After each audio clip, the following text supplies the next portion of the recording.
Hello बच्चों। तो आज कल की क्लास में हमने देखा है कि ऑक्सीडेशन स्टेट कैसे निकाली जा रही है, और उसके लिए मैंने तुम्हें कुछ पढ़ने के लिए बोला है ना। तो अब जो बच्चे मेरी कहना मानेंगे वो तो पढ़ लेंगे, और फिर उनको ये चीज़ें आज की भी जो हम डिस्कस करने जा रहे हैं वो समझ में आएंगी। अदरवाइज़ जो है बड़ी परेशानी होगी भाई। इस चीज़ को समझ लो बात कि जो कहा जा रहा है उसको करना है ना, वरना फिर प्रॉब्लम रहेगी। तो आज अभी जो हम करने जा रहे हैं वो यही है कि जिस तरह से तुमने देखा कि इंडिविजुअल ऑक्सीडेशन स्टेट्स कैसे निकाली जाएंगी। अगर एक ही कंपाउंड के अंदर एक ही एलिमेंट के एक से ज़्यादा आइटम्स हैं, तो आप जब एक्स वाले मेथड से ऑक्सीडेशन स्टेट कैलकुलेट करते हैं तो उस केस में उस आदमी की एवरेज ऑक्सीडेशन स्टेट निकल के आती है।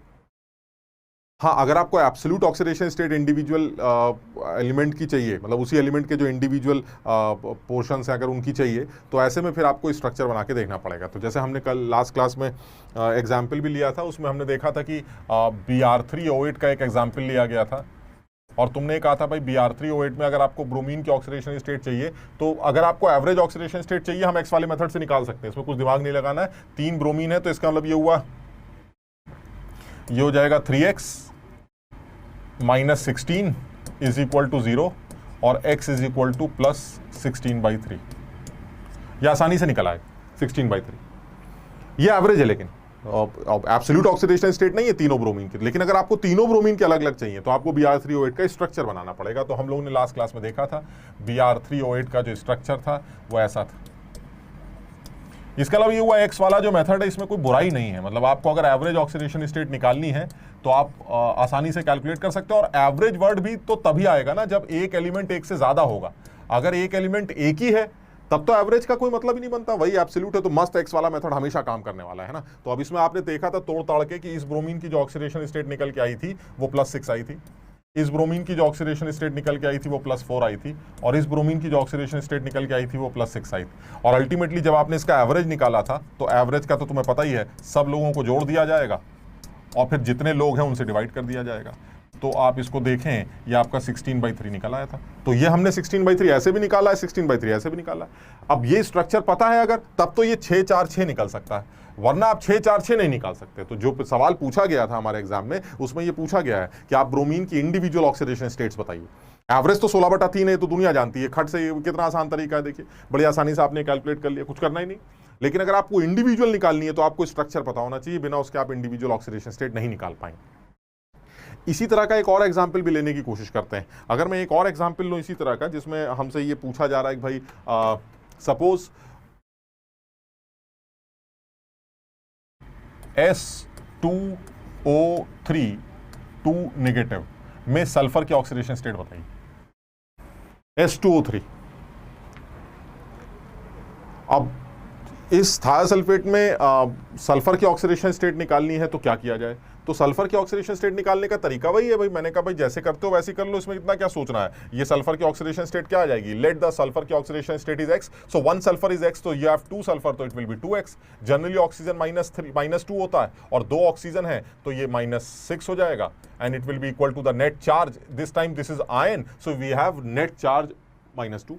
अगर मॉलिक्यूल होता जैसे Br3O8 है तो आप किससे इक्वेट कर रहे थे, 0 से।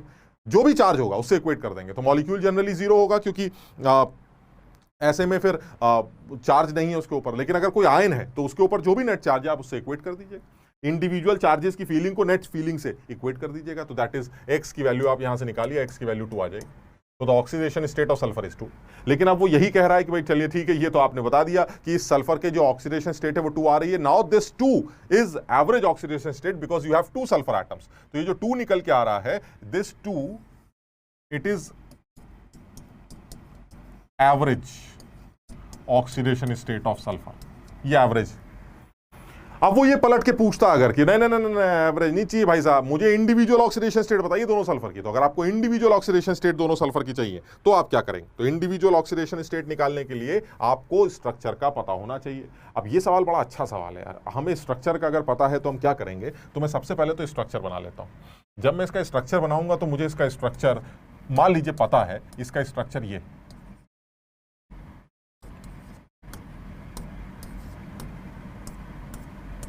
इसका स्ट्रक्चर, ये है S2O3। अब यार दिक्कत यह है कि अगर मैं स्ट्रक्चर बता दूं तो इंडिविजुअल ऑक्सीडेशन स्टेट निकालने के लिए डंडे तोड़ तोड़ के देखना पड़ेगा। तो एक काम करते हैं, हम इनके डंडे तोड़ तोड़ के देख लेते हैं। अब देखो कर क्या रहे हैं, जब इधर से डंडा तोड़ोगे तो यहाँ -2 आ जाएगा। ये तो दुनिया जानती है सल्फर और ऑक्सीजन में ऑक्सीजन ज्यादा इलेक्ट्रोनेगेटिव है और सल्फर पे +2 आ जाएगा। अच्छा चलिए यहाँ से भी तोड़ देते हैं। यहाँ से तोड़ोगे तो इसके ऊपर -1 आ जाएगा, इसके ऊपर +1 आ जाएगा, ये भी सही। जब इधर से तोड़ोगे तो इसके ऊपर -1 आ जाएगा, इसके ऊपर +1 आ जाएगा, ये भी सही। जब इधर से तोड़ेंगे तो क्या होगा? अब देखो मैंने, तुम पता नहीं इस बात को इंपॉर्टेंस दे रहे हो कि नहीं, लेकिन ये बात एक एडवांस लेवल पर डिस्कस की जा रही है। एडवांस लेवल पर मतलब जब दो एलिमेंट एक साथ जुड़े हों, सेम एलिमेंट्स, तो इन दोनों, भाई जनरली दिमाग में क्या आता है, जब दोनों लोग एक ही हैं तो इन दोनों की ताकत बराबर होगी। तो इसका मतलब दोनों की ताकत अगर बराबर होगी तो दोनों लोग डंडा टूटते ही अपना अपना इलेक्ट्रॉन लेके अलग हो जाएंगे और चार्जेस क्या आएंगे? 0-0। लेकिन मैंने ये बताया है कि दो एलिमेंट्स अगर एक जैसे हों और आपस में कोवेलेंटली बॉन्डेड हों तो भी उनके इलेक्ट्रॉन्स को खींचने की ताकत बदल सकती है जब दोनों एलिमेंट्स की हाइब्रिडाइजेशन स्टेट सेम ना हो। ये मैंने बताया तुम्हें। अब यहां पर फिर वही है, मैं बहुत ज्यादा डिटेल में नहीं बताऊंगा या बहुत ज्यादा डिटेल में डिस्कस नहीं करेंगे, लेकिन तुम क्योंकि थोड़ा बहुत पढ़े लिखे हो, तुम्हें हो सकता है इस बात का आइडिया हो कि ये जो सल्फर है मेरा अंदर वाला, इस सल्फर की जो ऑक्सीडेशन हाइब्रिडाइजेशन है अंदर वाले सल्फर की, वो sp3, और sp3 का मतलब है इट हैज 25% एस कैरेक्टर। कैसे निकाला आपने 25% एस कैरेक्टर? कैसे निकाला? मैंने ऐसे निकाला, 4 लोग हैं, देखिए 4 लोब्स ऑर्बिटल्स हैं। कौन कौन से? 1 एस और 3 पी, यानी कुल मिला के 4 हो गए। 1 एस 3 पी मिला के 4 हो गए। 4 लोगों में एस कितने हैं? 1।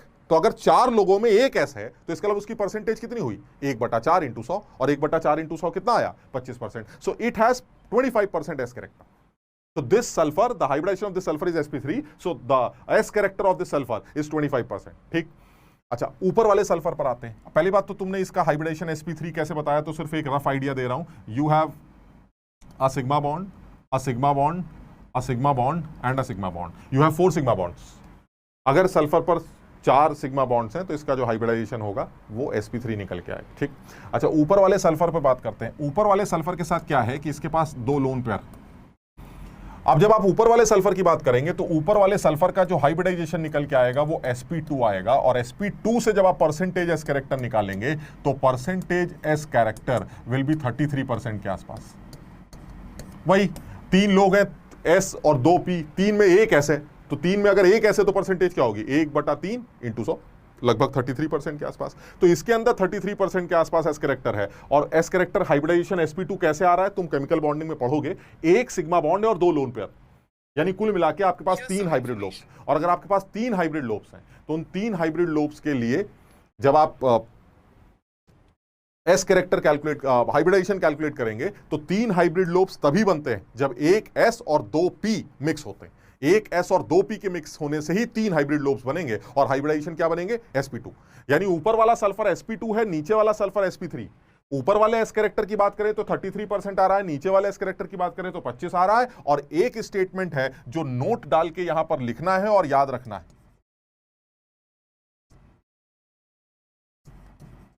मोर द एस कैरेक्टर,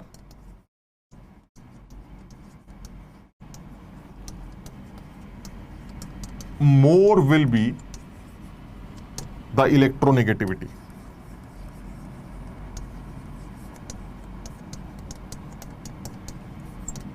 यानी एस कैरेक्टर के ज्यादा होने से इलेक्ट्रोनेगेटिविटी बढ़ती है। इस बारे में भी बात की जाएगी कि ऐसा क्यों होता है। एस कैरेक्टर गोल होता है, एस ऑर्बिटल गोल होता है, तो गोल होने से वो शेयर्ड इलेक्ट्रॉन्स को ज्यादा अट्रैक्ट करता है। ये तुम्हें केमिकल बॉन्डिंग में डिस्कस किया जाए। यानी कहना यह है कि अब क्योंकि कुछ चीजें हम बोल सकते हैं, अगर तुम बहुत छोटे होते तो तुम्हारे सामने हाइब्रिडाइजेशन का वर्ड भी यूज ना करा जाता है। भाई अभी तुमने पढ़ाई नहीं तो हाइब्रिडाइजेशन का वर्ड कैसे यूज करेंगे, लेकिन क्यों तुम लोगों ने 11th और 12th कर रखी है तो कुछ कुछ तुम लोगों को आइडिया है, उसी कुछ कुछ को ही यूज किया जा रहा है कि बाद में सीख लेना कि ये sp3 कैसे और ये sp2 कैसे।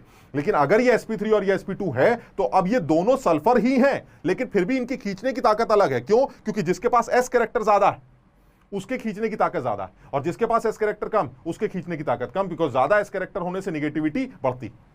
इसका यह मतलब हुआ कि जब आप ये डंडा तोड़ेंगे तो फिर ये दोनों इलेक्ट्रॉन, ये जो चारों इलेक्ट्रॉन है डंडे के, वो दोनों चारों इलेक्ट्रॉन कौन लेगा? ऊपर वाला सल्फर, क्योंकि उसकी इलेक्ट्रोनेगेटिविटी नीचे वाले सल्फर की इलेक्ट्रोनेगेटिविटी से ज्यादा। अब अगर ऐसा है तब क्या करेंगे? अब अगर ऐसा है तो ऊपर वाला सल्फर जो है हमारा -2 हो जाएगा इलेक्ट्रॉन्स लेने के बाद ये हो गया हमारा -2 और नीचे वाला सल्फर हो गया हमारा +2। अब आप देख लीजिए इंडिविजुअल ऑक्सीडेशन स्टेट सल्फर की क्या आ रही है। ऊपर वाले सल्फर की इंडिविजुअल ऑक्सीडेशन स्टेट -2 और नीचे वाले सल्फर की 2, 2 4 और 1 5 और 1 6, कितने हो गए 6 आ रही। यानी इस वाले सल्फर की तो +6 आ रही है और इस वाले सल्फर की -2 आ रही है।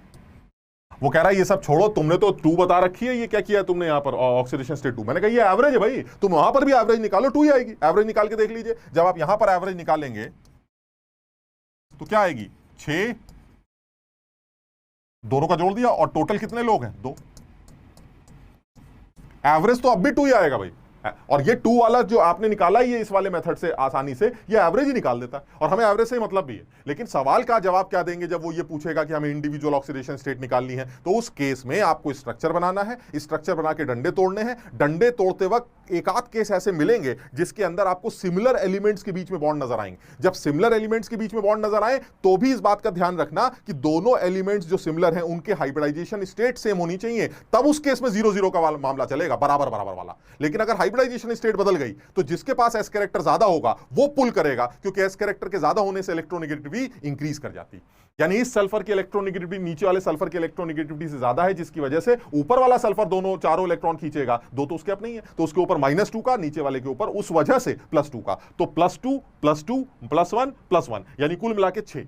यानी बीच वाला सल्फर इज +6, ऊपर वाला sulphur is -2 and the overall average oxidation state is 6 - 2/2 that is 2, जो कि आपने वैसे भी निकाल रखी है। देखिए तो तुम ये समझ लो इस बात को। कुछ लोग कहते हैं सर जब हमें एक्स वाला मेथड आता है तो ये स्ट्रक्चर वाली बातें आप क्यों कर रहे हैं। मैं स्ट्रक्चर वाली बात इसलिए कर रहा हूं क्योंकि कुछ जगहों पर फंस सकते हैं। आप इस बात का ध्यान रखिएगा, आप एक्स वाले मेथड से किसी भी एलिमेंट की अगर वो 1 से ज्यादा प्रेजेंट है उस मॉलिक्यूल के अंदर, तो एक्स वाले मेथड से उस एलिमेंट की एवरेज ऑक्सीडेशन स्टेट निकलती है, एब्सोल्यूट ऑक्सीडेशन स्टेट नहीं निकलती। एब्सोल्यूट ऑक्सीडेशन स्टेट निकालने के लिए आपको स्ट्रक्चर पता होना चाहिए और उसके बाद आप आसानी से डंडे तोड़ तोड़कर अपना काम चला लीजिए। यहां तक क्लियर है? सब लोगों को ये बात समझ में आ रही? देखो चीजें मुश्किल हो रही हैं भाई, अब ये मुश्किल भी होंगी, इसलिए ये नहीं है कि हम सब लल्लू लल्लू काम करते रहेंगे और काम की बात छोड़ देंगे। बात जब आईआईटी की चल रही है और बात जब आईआईटी में अच्छे रैंक की चल रही है तो हर लेवल पर तैयारी करनी पड़ेगी। हाँ, ये हो सकता है कि कुछ लोगों को बेसिक स्ट्रांग नहीं था तो वो धीरे धीरे करके सीखें, लेकिन ये ना सोचे कि हम सीख नहीं पाएंगे। सीख तो लेंगे, लेकिन सीखने के लिए आपको चीजों को ध्यान रखना है, याद रखना है और ये बात समझनी है जो बताई जा रही है। क्लियर है यहां तक? और आगे बढ़ते हैं। तो अब वो ये कह रहा है कि भाई ठीक है, हमने एवरेज ऑक्सीडेशन स्टेट निकाल ली या एब्सोल्यूट ऑक्सीडेशन स्टेट निकालने की बात करें। और ये एक बात और फिर बोल रहा हूं, ये एवरेज ऑक्सीडेशन स्टेट तो हमेशा काम आएगी, यानी एक्स वाला मेथड तो हमेशा ही काम आना है, आगे हमेशा ही काम आएगा। लेकिन ये जो एब्सोल्यूट वाली बात है वो एक पर्टिकुलर यूनिक सवाल है जो हमसे पूछा जा सकता है कि भाई H2O3 के अंदर सल्फर की एब्सोल्यूट ऑक्सीडेशन स्टेट्स क्या क्या है, या Br3O8 के अंदर ब्रोमीन की एब्सोल्यूट ऑक्सीडेशन स्टेट्स क्या है। तो वो पर्टिकुलर एक ही सवाल है बस, कि जब वो एब्सोल्यूट पूछेगा किसी एलिमेंट की ऑक्सीडेशन स्टेट जो 1 से ज्यादा एग्जिस्ट कर रहा है, तो उस केस में स्ट्रक्चर के बिना काम नहीं चलेगा। हाँ, अगर वो एक ही है और फिर भी वो एब्सोल्यूट पूछ रहा है तो आप एक्स वाले मेथड से निकाल लीजिएगा, क्योंकि अगर एक ही है तो वही एब्सोल्यूट है, वही एवरेज है, तो आप एक्स वाले मेथड से निकाल लीजिए। जैसे KMnO4 में मैग्नीज की एब्सोल्यूट ऑक्सीडेशन स्टेट बताओ। अरे जब KMnO4 में एक ही मैग्नीज है तो वही एब्सोल्यूट है, वही एवरेज है। एक्स वाले मेथड से हमने निकाला था 7 आ रहा था, आप स्ट्रक्चर बना के निकालिए तो भी 7 आएगा, बिना स्ट्रक्चर के एक्स वाले मेथड से निकालिए तो भी 7 आएगा, उसमें दिमाग ही नहीं लगाना। हाँ, अगर 2 मैग्नीज होते, 4 मैग्नीज होते, या 4 सल्फर होते, या 3 सल्फर होते, उस केस में जब वो एब्सोल्यूट वर्ड यूज करेगा तो उस केस में आपको स्ट्रक्चर बनाना पड़ेगा, अदरवाइज एवरेज वाला तो एक्स वाले मेथड से निकल आएगा। समझ में आई? ठीक है, ये यहां तक क्लियर है? ठीक, और आगे बढ़ते हैं। वो कह रहा है चलिए ठीक है, जरा एक आध एग्जाम्पल और ले लेते हैं। आपके जो आप बड़ा उछल उछल के ये बता रहे हैं कि एक्स वाले मेथड से ऑक्सीडेशन स्टेट निकालना आसान है, एब्सोल्यूट निकल आएगी, एवरेज निकल आएगी, वगैरह वगैरह। जरा एक आध हम आपसे पूछते हैं, जरा निकाल के दिखाइए। तो मैं अब कुछ एक्सेप्शनल केसेस भी डिस्कस कर रहा हूं, बड़े छोटे मोटे 1-2 केसेस। जैसे सर जरा आप याद करिए, आपने कैरोस एसिड के बारे में कल बात की थी, हमने कहा की तो थी यार। उस कैरोस एसिड के अंदर सल्फर की ऑक्सीडेशन स्टेट निकालिए। तो मैंने कहा यार इसमें तो ज्यादा दिमाग नहीं लगाना है, कौन सी चाहिए, एवरेज या एब्सोल्यूट? कह रहा अजीब बेवकूफ आदमी हो यार, जब एक ही सल्फर है तो एवरेज ऑक्सीडेशन क्या होता है, सब एक ही होता है, सब कुछ भी निकालो। तो मैंने कहा ठीक है, एक्स वाले मेथड से फट से निकाल लेते हैं। तो मैंने एक्स वाला मेथड लगाया और आंसर निकाल लिया खट से। कैसे? हाइड्रोजन तो 2 होता है, सब पढ़ लेना भाई, और सल्फर को एक्स मान लेते हैं। ऑक्सीजन जनरली -2 होता है, तो 5 ऑक्सीजन का -10 हो जाएगा। चार्ज 0 है, इससे एक्स की वैल्यू +8 आ जाएगी। मैंने कहा ये लीजिए आ गया आंसर, क्या आप परेशान कर रहे हैं? कह रहे यार अजीब सर क्या बातें कर रहे हैं, अभी तो आपने सुबह सुबह कल की क्लास में ये बताया था कि H2SO5 जो है उस H2SO5 में सल्फर की ऑक्सीडेशन स्टेट +6 होती है। आपने डंडे तोड़ तोड़ के दिखाया था हमें, और आज आप बता रहे हैं ये +8 हो रही है। ये देखिए आपका एक्स वाला मेथड फॉल गड़बड़ गड़बड़। और ये वाकई में लिमिटेशन इस एक्स वाले मेथड की, और यही अकेली एक लिमिटेशन। कुछ जगहों पर ऑक्सीजन परऑक्सी लिंकेज में अटैच होता है, और जिन जगहों पर ऑक्सीजन परऑक्सी लिंकेज में अटैच होगा उस जगह पर ऑक्सीजन की ऑक्सीडेशन स्टेट -2 नहीं होगी, -1 होगी। याद करो, हमने कल की क्लास में देखा। तो यहां पर गलती क्यों हो गई? यहां पर गलती इसलिए हो गई क्योंकि आपने पांचों के पांचों ऑक्सीजन जो है वो 10 वाले ले लिए, यानी 2 वाले ले लिए, और 2 लेते ही वो 10 करा, 10 करने से 8 आ गया। तो सर अब ऐसे में हम एक्स वाला मेथड तो यूज नहीं कर सकते? हाँ नहीं कर सकते। तो सर ये तो बड़ी मुसीबत हो गई। अब एक्स वाले मेथड को अगर आप छोड़ रहे हैं तो फिर आप स्ट्रक्चर पे जाएंगे दोबारा से। तो हमने कहा यार ये तो स्ट्रक्चर से निकल के आएगा, आप H2SO5 का स्ट्रक्चर बनाएंगे तो ही आपको पता चलेगा। तो मैंने H2SO5 का जिस तरह से कल स्ट्रक्चर बनाया था उसी तरह से H2SO5 का यहाँ स्ट्रक्चर बना लेते हैं, और इनके स्ट्रक्चर बनाने के बाद इनके डंडे तोड़ के देख लेते हैं। आप ज़्यादा डिटेल में नहीं जा रहे हैं, आप खुद ही इसको तोड़ के देखो, आपको समझ में आ जाएगा। जब ये वाला बॉन्ड तोड़ोगे तो यहाँ -2 आ जाएगा, यहाँ +2 आ जाएगा। जब ये वाला बॉन्ड तोड़ोगे तो यहाँ -1 आ जाएगा, यहाँ +1 आ जाएगा। जब इधर से बॉन्ड तोड़ोगे तो यहाँ फिर से -1 आ जाएगा, यहाँ +1 आ जाएगा। इधर से तोड़ा यहाँ -2 आ जाएगा, यहाँ +2 आ जाएगा। इधर से तोड़ा यहाँ -1 आ जाएगा, यहाँ +1 आ जाएगा। और जब इधर से तोड़ेंगे तो इधर भी 0 आएगा और इधर भी 0 आएगा, क्योंकि दोनों ऑक्सीजन है, दोनों के हाइब्रिडाइजेशन भी सेम है। तो इसका मतलब ये हुआ कि दोनों के ऊपर नेट चार्ज 0 आएगा। और जब इधर से तोड़ेंगे तो इधर से -1 आ जाएगा और हाइड्रोजन पे +1 आ जाएगा। अब आप ध्यान से देखिए, हमने बात कर रखी है ये वाली कि ये ऑक्सीजन -2 है, ये ऑक्सीजन भी -2 है, ये ऑक्सीजन भी -2 है, लेकिन ये दोनों ऑक्सीजन जो है मेरी ये -1 वाली। इसका मतलब ये हुआ H2SO5 के अंदर 2 ऐसी ऑक्सीजन है जो -1 वाली हैं, और 3 ऐसी ऑक्सीजन है जो -2 वाली। और आपने एक्स वाले मेथड के अंदर सारी की सारी ऑक्सीजन क्या ले ली? -2 वाली। यही गलती हो रही। तो सर हमें कैसे पता चलेगा? हाँ भाई, ये तुम्हें वैसे तो बाद में सिखाया भी जाएगा कि किसी मॉलिक्यूल के अंदर परऑक्सी लिंकेज एग्जिस्ट कर रही है, नहीं कर रही है, कितनी परऑक्सी लिंकेज एग्जिस्ट कर रही है। लेकिन अभी के लिए क्या कर रहे हैं कि जब आपको ये लग रहा है कि भाई यहां पर एक्स वाले मेथड से गड़बड़ हो रही है, क्योंकि एक्स वाले मेथड से आंसर +8 आ रहा है जबकि एक्चुअल आंसर +6 आ रहा है। एक्चुअल आंसर तो यही सही है, मतलब इसमें तो कोई कमी है ही नहीं भाई, ये तो सही है ही, क्योंकि ये तो प्रॉपर तरीके से निकाला है। This is the basic criteria to find out the oxidation state, कि आप डंडे तोड़िए और जो फीलिंग आए बता दीजिए। ये तो बिल्कुल नॉर्मल है एकदम, और उसके लिए लेकिन स्ट्रक्चर पता होना चाहिए। मैंने क्या बोला था? स्ट्रक्चर ना भी पता हो तो भी एक्स की वैल्यू निकाली जा सकती है। वो एवरेज ऑक्सीडेशन स्टेट होगी, हाँ, एब्सोल्यूट नहीं निकाली जा सकती, वो अलग बात। यहां पर आपने कहा सर यहां तो एवरेज ऑक्सीडेशन और एब्सोल्यूट का कोई मतलब ही नहीं है, एक ही सल्फर है तो अपना काम चल जाएगा। आपका यहां पर भी आंसर गलत आ रहा है, क्योंकि इसके अंदर परऑक्सी लिंकेज आ रही है। तो इसका भी सर कोई जुगाड़ है कि भाई अगर आपका ऑक्सीडेशन स्टेट +8 आ रहा है और आप कह रहे हैं नहीं हम तो स्ट्रक्चर जानते नहीं, तो क्या आप इसका आंसर निकाल सकते हैं? हम अभी बात करते हैं, ठीक। इसी तरह से अगर तुम्हें याद हो, हम लोगों ने एक और मॉलिक्यूल लिया था, मार्शल एसिड।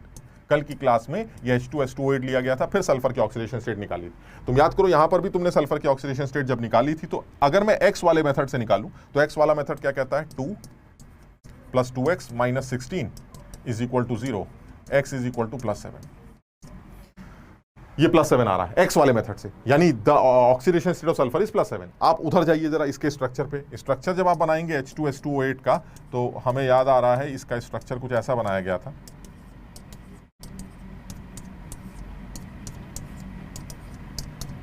अब जब आप इसकी ऑक्सीडेशन स्टेट निकालेंगे तो आप बॉन्ड्स तोड़ तोड़ के देखिए, आपको अपने आप ही समझ में आएगा कि जब ये वाला बॉन्ड सारे टूटेंगे तो ये आएगा आपका +6, और जब ये वाले बॉन्ड सारे टूटेंगे तो ये आएगा आपका +6।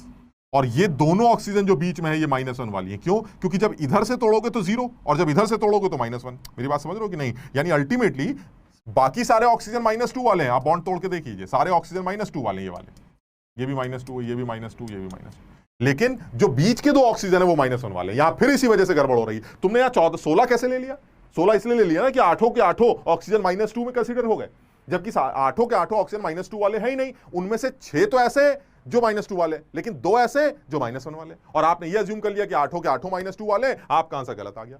सही आंसर तो यही है। अब देखिए सर, ये जो +6 आ रहा है ये तो एब्सोल्यूट ऑक्सीडेशन स्टेट्स है। सर एवरेज कैसे निकालेंगे? अरे भाई जब दोनों +6 हैं तो एवरेज भी तो 6 ही आएगा ना।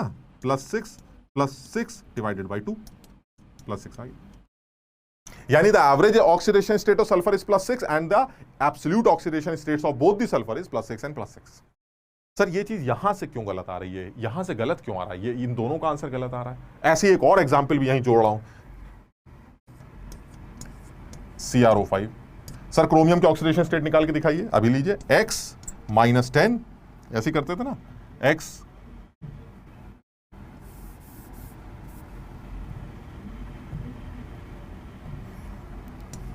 -10 is equal to 0, X is equal to +10। ये देखिए सर, आगे +10 क्रोमियम के ऑक्सीडेशन स्टेट प्लस। सर क्या बातें कर रहे हैं, सुबह आप हम अभी कुछ देर पहले ही आज की क्लास में कल की क्लास में आपने बताया है कि CrO5 का जो स्ट्रक्चर है वो ऐसा होता है, बटरफ्लाई स्ट्रक्चर।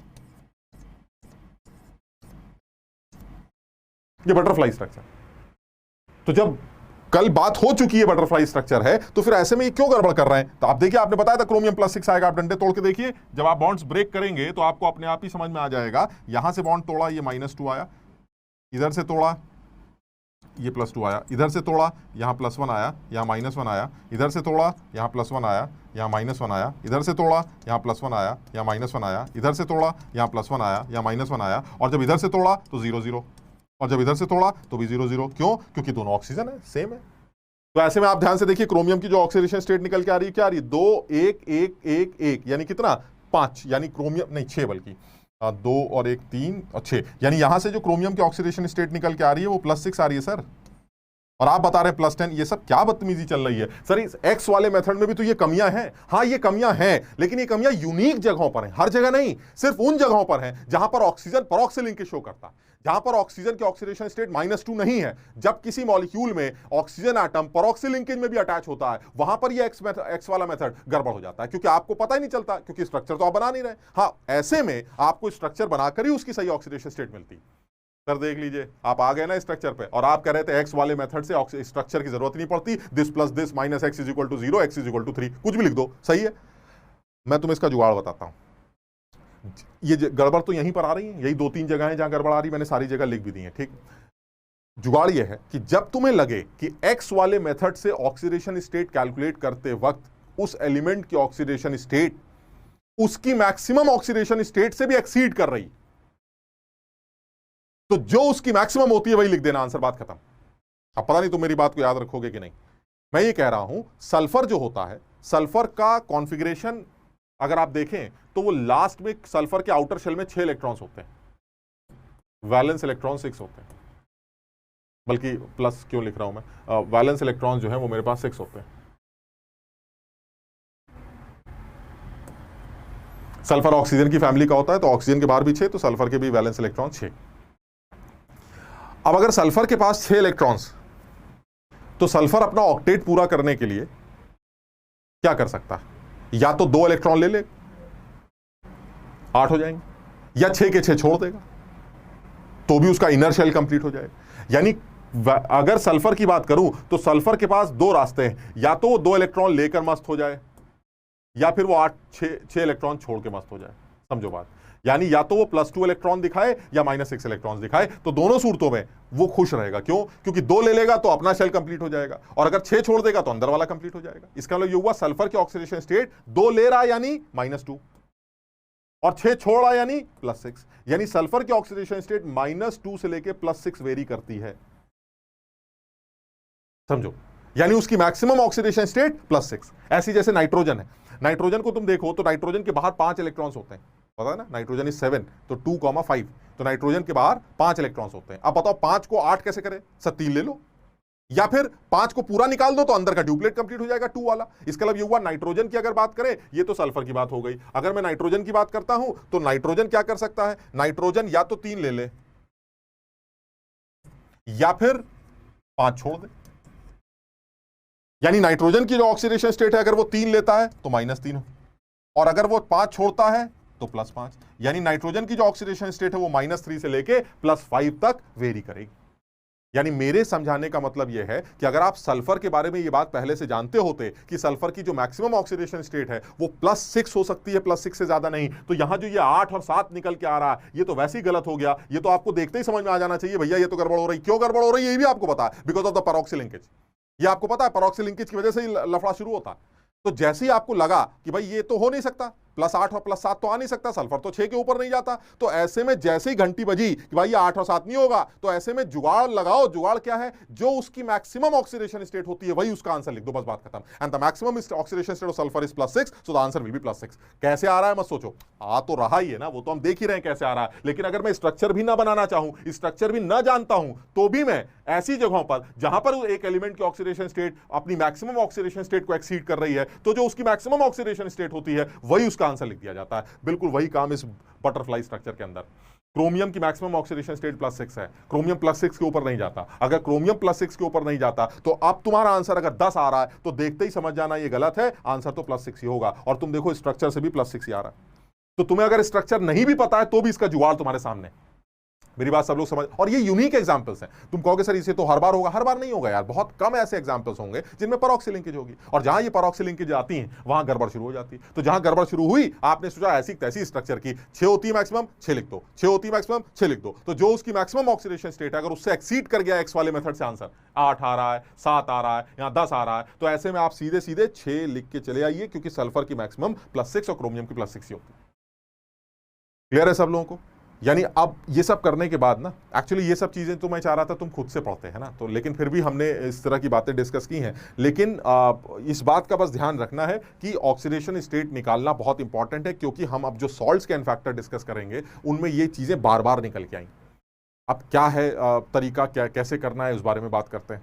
देखो बड़ा आसान है, आपको अब किसी भी एलिमेंट की ऑक्सीडेशन स्टेट अगर निकालनी हो तो आप आसानी से कैलकुलेट कर सकते हैं, ठीक है ना। तो जैसे मान लो आज कल की डीपीपी में भी तुमने देखा होगा एक सवाल डाला गया था जिसमें मैंने कहा था कि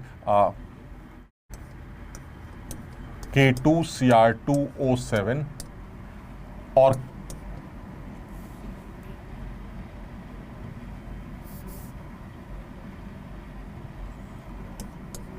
K2Cr O4 में जो क्रोमियम है उसकी ऑक्सीडेशन स्टेट का अंतर क्या, difference in the oxidation state. तो बिल्कुल आसान है, आपने कुछ करना नहीं है, आपको बड़ा सीधा सीधा काम करना है। यहाँ पर क्रोमियम की ऑक्सीडेशन स्टेट जो निकल के आएगी वो आएगी 2 + 2x - 14 = 0, सो x = +6। और जो यहाँ पर क्रोमियम की ऑक्सीडेशन स्टेट निकल के आएगी वो आएगी 2 + x - 8 = 0, x = +6। तो अगर वो पूछता है कि इन दोनों की ऑक्सीडेशन स्टेट का डिफरेंस क्या है, so difference in the oxidation state of chromium in both the compounds, वो क्या निकल के आएगा, 6 - 6 दैट इज 0। यानी मैं अब बताना ये चाह रहा हूं कि ऑक्सीडेशन स्टेट निकालना हमें आना चाहिए, है ना। और उसकी बहुत सारी प्रैक्टिस तुम कर सकते हो। अभी तुम देखो बहुत सारे एलिमेंट्स हम भी लिखेंगे कंपाउंड्स, उनमें ऑक्सीडेशन स्टेट्स वगैरह निकालते रहेंगे। अब एक आध केस और बनाने यार, एक आध चीजें और सीखनी ताकि हम पूरी बात कर सकें। ये एक्स वाला मेथड में एक कमी और है यार, एक, हालांकि ये तो एक बहुत बड़ी कमी थी जो अभी हमने इससे पहले देखी, लेकिन वो बड़ी यूनिक है। मतलब समझ लो बहुत कम जगहों पर ऐसी दिक्कत आएगी, अदरवाइज एक्स वाला मेथड बड़ी मस्ती से एवरेज ऑक्सीडेशन स्टेट निकाल के दे देगा, कोई गड़बड़ नहीं होती। गड़बड़ सिर्फ परऑक्सी लिंकेज करती। उसके भी 2-3 एग्जाम्पल हमने याद कर लिए, बात ही खत्म हो गई उसकी, ठीक। वो कह रहा सर इस वाले एक्स वाले मेथड में और भी कोई कमी है। हमने कहा कमी नहीं है, लेकिन कहीं हम फंस जाते हैं। एक्स वाला मेथड लगाते वक्त हम थोड़ा सा ना उलझ जाते हैं कि यार अब ये एक्स वाला मेथड कैसे लगाएं। मैं उनके बारे में बात करता हूं, ठीक। वो क्या है, ये तो बड़े आसान है, यहां पर तो कोई झंझट ही नहीं है। आप इस तरह का KMNO4 K2Cr2O7 और कुछ भी लेते जाइए, हम आंसर निकालते रहेंगे। लेकिन कुछ जगहों पर एक आध कमियां और आती हैं। वो कमी क्या है, हम उनके बारे में देखो बात करते हैं। जैसे एक एग्जाम्पल लेते हैं, मान लो वो मुझसे कहे कि भाई ये बताइए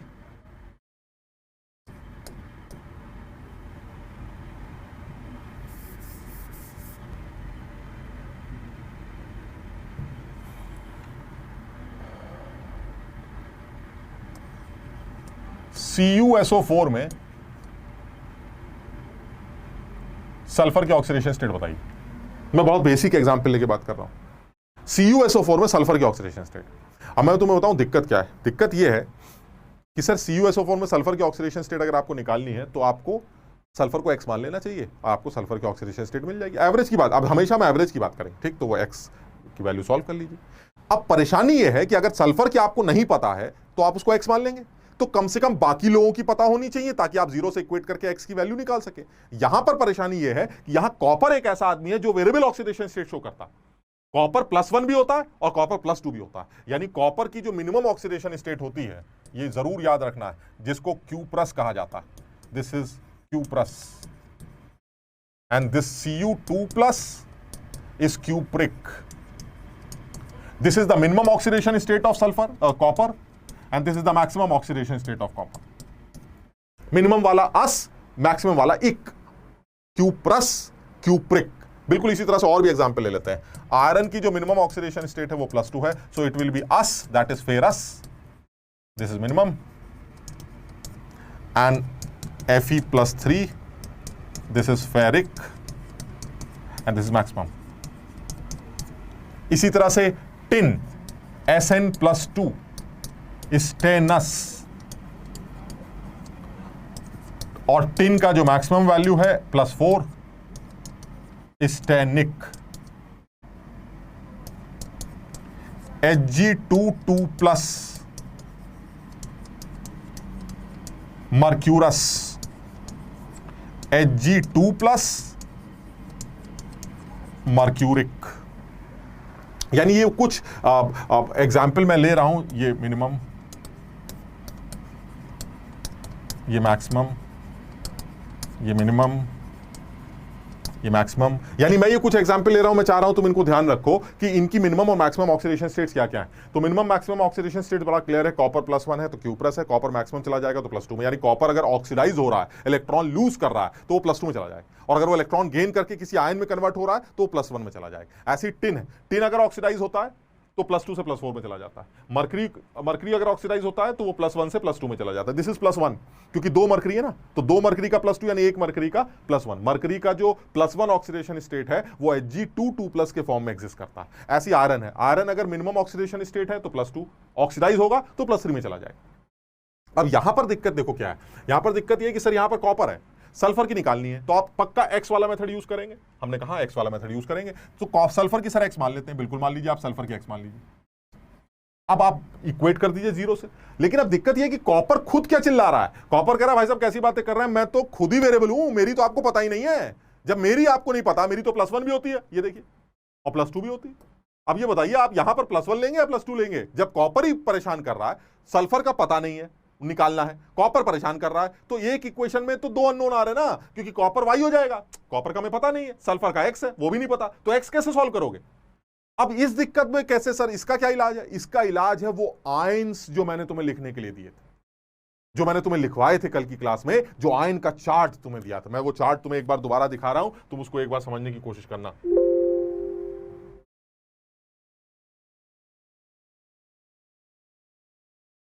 ये देखिए आप, ये आयंस तुम्हें बताए गए थे,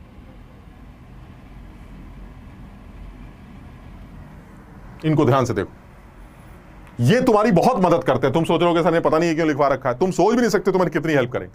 अब तुम ध्यान से देखो, यहां पर तुम्हें कोई SO4 दिखता है? हाँ सर दिखता है, ये देखिए, ये जो SO4 है इसके ऊपर चार्ज कितना है सर? -2 का चार्ज है। अरे तो जब CuSO4 होगा जिसमें सल्फेट पे -2 का चार्ज होता है, तो कॉपर पे +2 का चार्ज होगा ना, पता चल गया कॉपर। यानी आयंस को देखकर भी जुगाड़ लगाया जा सकता है। मेरे कहने का मतलब यह है कि जैसे इसी जगह पर आपको CuSO4 दिया था मैंने, इसी जगह पर मैंने आपको CuSO4 दिया था, ठीक है।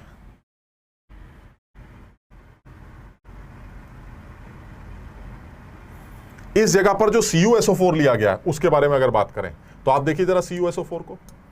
अब आप ये कह रहे थे सर कॉपर की आपको पता नहीं है, सल्फर आपको निकालना चाहते हैं, कैसे निकाल लेंगे सल्फर जब कॉपर ही नहीं पता? अरे भाई कॉपर नहीं पता लेकिन अकल तो है हमारे अंदर। This SO4 is anion which is of -2 charge, so this copper for 0 charge के लिए, चार्ज न्यूट्रलिटी के लिए, इट शुड बी +2। यानी ये पता चल गया मुझे कि कॉपर +2 है। अब अगर कॉपर +2 है तो आप आसानी से सल्फर का चार्ज कैलकुलेट कर सकते हैं, ऑक्सीडेशन स्टेट। या एक और भी तरीका कैसे निकालेंगे, देखो जरा, कॉपर को अगर 2 मान लें, अब तो कर सकते हैं CuSO4, अब तो कॉपर की दिक्कत नहीं है, सल्फेट -2 तो कॉपर +2 होगा, सो इसका मतलब कॉपर हो गया मेरा +2। सल्फर को X मान लेते हैं, oxygen generally -2, this is equal to 0, X is equal to +6, आ गया सल्फर। कॉपर सल्फेट में सल्फर की ऑक्सीडेशन स्टेट +6 आ रही है, बड़ा आसान। एक और भी तरीका क्या है, जैसे ही तुमने ये पहचाना कि दिस इज CuSO4 और आपको सल्फर की ऑक्सीडेशन स्टेट निकालनी है, तो जैसे ही तुम्हें ये पता चला अरे ये तो सल्फेट है, तो सल्फेट को बाहर निकाल लाओ, ये देखिए सल्फेट बाहर आ गया। अब आप सल्फर की ऑक्सीडेशन स्टेट निकाल लीजिए अलग से। जैसे ही आपने आयन को बाहर निकाला, आप अलग से सल्फर की ऑक्सीडेशन स्टेट निकाल सकते हैं। कैसे निकाल सकते हैं? सल्फर को x मान लेते हैं, ऑक्सीजन जनरली -2 तो -8 हो जाएगा, नेट चार्ज इस बार -2 का है, नेट चार्ज -2 लगा दीजिए, x की वैल्यू +6 आ जाएगी। आप चाहे ऐसे कर लीजिए चाहे ऐसे कर लीजिए, दोनों सूरतों में आप सल्फर की ऑक्सीडेशन स्टेट निकाल सकते हैं। यानी जैसे ही आपको दिखा आयन, मेरी ये वाली बात याद रखना, ये ज्यादा अच्छा तरीका है। जैसे ही आपको लगे कि भाई इसका पता नहीं लेकिन ये आयन मेरे जानने वाला है, आयन को बाहर निकालो, ऑक्सीडेशन स्टेट निकालो, खत्म करो, ऐसी तैसी उसकी। समझो इस बात को, ये बड़ा मदद करेगा तुम्हें। मैं और एग्जांपल लेता हूं इस चीज को लेके, इसी स्लाइड के अंदर मैं बनाने की कोशिश कर रहा हूं। अगर मान लो वो मुझसे कहे कि भाई मुझे जो है Fe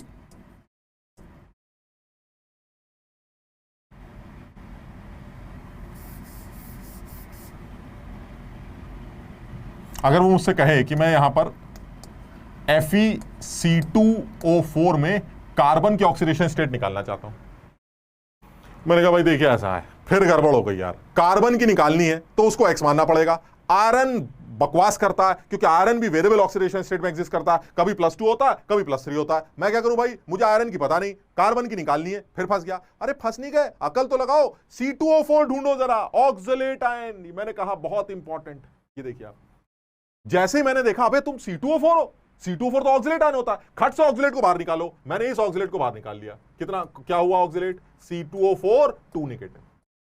जैसे ही मैंने ऑक्सीडेट को बाहर निकाला, मैंने कार्बन की ऑक्सीडेशन स्टेट निकाली, आयरन कैसी की तैसी। कैसे? कार्बन की ऑक्सीडेशन स्टेट x मान ली कार्बन की इस कंपाउंड के अंदर, ये x हो गया, तो it will be 2x -8 is equal to net charge -2 का, देखिए -2 का चार्ज है, x इज इक्वल टू +3। यानी ऑक्सीलेट के अंदर ऑक्सीलेट आयन के अंदर कार्बन की ऑक्सीडेशन स्टेट +3, और वही ऑक्सीडेशन स्टेट FeC2O4 की भी होगी, कार्बन की होगी। कैसे?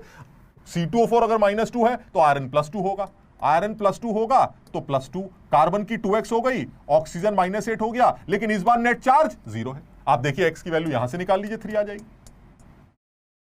जैसे चाहे वैसे कर लीजिए, कोई फर्क नहीं पड़ता। इसलिए बेस्ट तरीका क्या है कि जब आपको लगे यार इतना बड़ा आदमी है, मुझे इस बीच वाले की निकालनी है, मुझे समझ में नहीं आ रही, तो लेकिन अगर आप पहचान लेंगे कि ये वो वाला आयन, तो उस आयन को ही बाहर निकाल लाओ, बाहर निकाल के कोने में उसकी ऑक्सीडेशन स्टेट एलिमेंट की निकालो, खत्म हो गया। यानी जो ऑक्सीडेशन स्टेट वहां आएगी वही उस पूरे मॉलिक्यूल के अंदर भी, बड़े से मॉलिक्यूल के अंदर भी निकल के आएगी।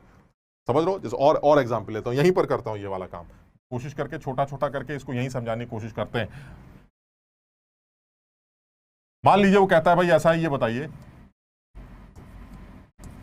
Cu2S में कॉपर की ऑक्सीडेशन स्टेट क्या है? मैंने कहा फिर सर फंस गया मैं। कैसे? कॉपर और सल्फर वो दो आदमी है जो वेरिएबल ऑक्सीडेशन स्टेट शो करते हैं। कॉपर कभी +1 होता है, सल्फर कभी -2 से लेके +6 होता है, कुछ भी हो सकता है, -2 से लेके +6 कुछ भी हो सकता है। मैंने कहा सर सल्फर की निकालनी है, पता नहीं है, कॉपर की मुझे पता नहीं है, तो मैं कैसे निकालूंगा एक्स वाले मेथड से? अरे कर सकते हैं, फिर देखना क्या है, देखना ये कि सर ये अकेला सल्फर दिख रहा है मुझे, अकेला सल्फर। सर अकेला सल्फर तो ये देखिए ना, अकेला सल्फर तो सल्फाइड होता है सर, सल्फाइड के ऊपर -2 का चार्ज होता है, so that means this is sulphide, so this sulphur is -2, तो कॉपर इज +1, आ गया खत्म। कैसे निकाला? सल्फर की निकालने, कॉपर की निकालने के लिए क्या करेंगे? क्योंकि मुझे पता है ये अकेला सल्फर सल्फाइड है, तो it will be 2x and sulphide is -2, net charge is 0, x is equal to +1। ये देखिए खट से निकल आई। लेकिन तुम इंपॉर्टेंस नहीं समझ रहे हो। इंपॉर्टेंस क्या है? इंपॉर्टेंस ये कि सर इन आयंस को, इसमें बहुत सारे बहुत कॉमन हैं, झंझट नहीं, कुछ ऐसे हैं जो आपकी बहुत मदद करेंगे इस पूरे चैप्टर के अंदर।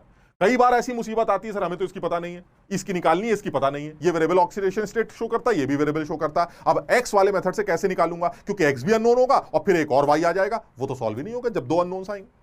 तो क्या तरीका है? अगर आप पहचान पा रहे हैं कि अरे ये तो अपना आदमी है, ऑक्सीलेट बाहर निकालो, ये सल्फेट बाहर निकालो, ये नाइट्रेट बाहर निकालो, आप आसानी से ऑक्सीडेशन स्टेट कैलकुलेट कर लेंगे अगर आप इन आयंस में से कुछ मेन आयंस जो मैंने लिखे उनके नाम याद रखते हैं और उनका चार्ज याद रखते हैं, तो आपको बड़ी मदद मिलने वाली। समझिए इस बात, सब लोग समझ रहे हैं ना क्या क्या काम आएगा? अब देखो इन्हीं सब चीजों को मैं अब यूज करूंगा अपने उस टॉपिक पर जो मैंने करा था, और वो टॉपिक था n factor calculation for salts. अब तुम देखना धीरे धीरे करके तुम्हें ये बातें समझ में आएंगी और ये बार बार रिपीट होंगी, लेकिन तुम याद करते चलोगे तो रिपीट का मतलब समझते हो ना, दोबारा आना।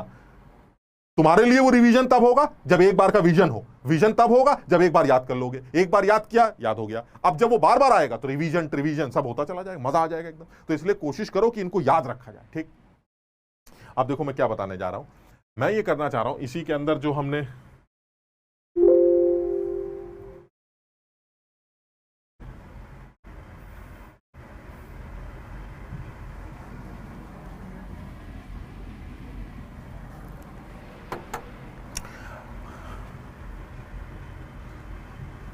हम आते हैं एन फैक्टर ऑफ सॉल्ट्स, जिसमें हम पहली कैटेगरी की बात कर रहे थे, और तुम्हें याद होगा फर्स्ट कैटेगरी क्या थी? When there is no change in the oxidation state of any atom या any element of the salt during the reaction.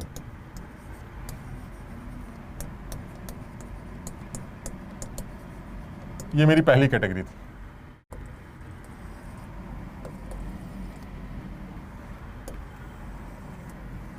अब सर इस पहली कैटेगरी का एन फैक्टर कैसे निकालेगा? मैंने बताया था जब कुछ ना चेंज हो रहा हो तो एन फैक्टर निकालने के लिए क्या बताया गया था? N factor of this category salt is equal to total cationic और टोटल एनाइनिक चार्ज। ये था सर इसका एन फैक्टर। अच्छा, अब मैंने एग्जाम्पल भी ले रखा था, अब तुम्हें वो एग्जाम्पल शायद समझ में आने लगे। AgNO3 KCl से रिएक्ट कर रहा है AgCl और KNO3 बना रहा है, और मैं आपसे पूछ रहा हूं सर AgNO3 का और KCl का एन फैक्टर बताइए, दोनों लोग का एन फैक्टर। क्या तरीका है? सर देखिए ऐसा है, मुझे जो समझ में आ रहा है वो ये आ रहा है। सबसे पहले मैं सिल्वर के ऑक्सीडेशन स्टेट निकालता हूं। अब वैसे तो तुम जब पढ़ोगे तुम्हें पता चलेगा सिल्वर इज ऑलवेज +1, ठीक, और वो वैसे भी पता चल रहा है। कैसे पता चल रहा है? नाइट्रेट NO3 दिख रहा है सर, नाइट्रेट तो आपने बताया था दिस इज -1 आयन।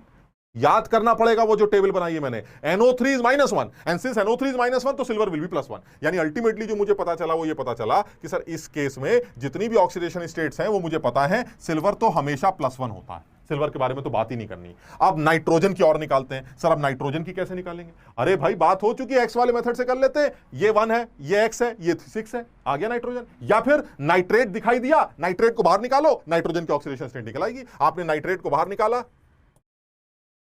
नाइट्रोजन का x -6 is equal to -1, x is equal to +5। यानी in nitrate the oxidation state of nitrogen is +5 और ऑक्सीजन तो जनरली -2 होता है। पोटेशियम हमेशा +1 होता है, इस वजह से क्लोरीन -1 है। सिल्वर हमेशा +1 होता है, इस वजह से क्लोरीन -1 है। पोटेशियम हमेशा +1 होता है, नाइट्रेट वही है, वही नाइट्रेट है तो नाइट्रोजन +5 होगा और ऑक्सीजन -2 होगा। अब आप चेक कर लीजिए जरा, हर आदमी का ऑक्सीडेशन स्टेट मुझे पता है, मैंने निकाल ली। क्या AgNO3 ऐसा सॉल्ट है जिसमें Ag और नाइट्रोजन और ऑक्सीजन की ऑक्सीडेशन स्टेट चेंज नहीं हो रही है पूरी रिएक्शन के दौरान? हाँ सर नहीं हो रही है। सिल्वर वहां भी +1 है, सिल्वर यहां भी +1 है, नाइट्रोजन वहां भी +5 है, नाइट्रोजन यहां भी +5 है, वहां ऑक्सीजन -2 है सर, यहां भी ऑक्सीजन -2 है। सारे एलिमेंट्स की ऑक्सीडेशन स्टेट सिमिलर है, और अगर सारे एलिमेंट्स की oxidation state remains constant, in that case the n factor will be cationic charge और एनायनिक चार्ज। अब तुम बताओ इस सिल्वर नाइट्रेट का कैटाइन कौन सा है और इसका एनायन कौन सा है? और ये दुनिया जानती है सिल्वर नाइट्रेट का कैटाइन Ag+ है और सिल्वर नाइट्रेट का एनायन नाइट्रेट है। So the cationic charge is 1 and the anionic charge is 1, so the n factor of AgNO3 is either cationic और anionic and that is 1। Clear है? कुछ बच्चे क्या करते हैं, कैटाइनिक चार्ज में इन 5 और 1 को जोड़ देते 6। ये तो फीलिंग है, चार्ज थोड़ी ना, ये तो ऑक्सीडेशन स्टेट है। चार्ज इज कैटाइन का charge. What is the cation of AgNO3? Ag+। Anion of AgNO3 nitrate. तो कैटाइन Ag, एनायन नाइट्रेट, इन दोनों के ऊपर चार्ज क्या क्या है वो उसका एन फैक्टर हो। बिल्कुल इसी तरह से KCl है। KCl K नहीं बदल रहा, Cl K तो कभी बदलता ही नहीं ना, Cl यहां भी -1 है, वहां भी -1 है, तो ऐसे में कैटाइनिक चार्ज, कैटाइन कौन सा? K+, एनायन कौन सा? Cl-। So n factor is either +1 -1, that is, यानी in this reaction the n factor of both the salts AgNO3 and KCl is same and that is 1। Clear है? और example लेते हैं, इसी का एक और एग्जांपल बनाते हैं यहां पर।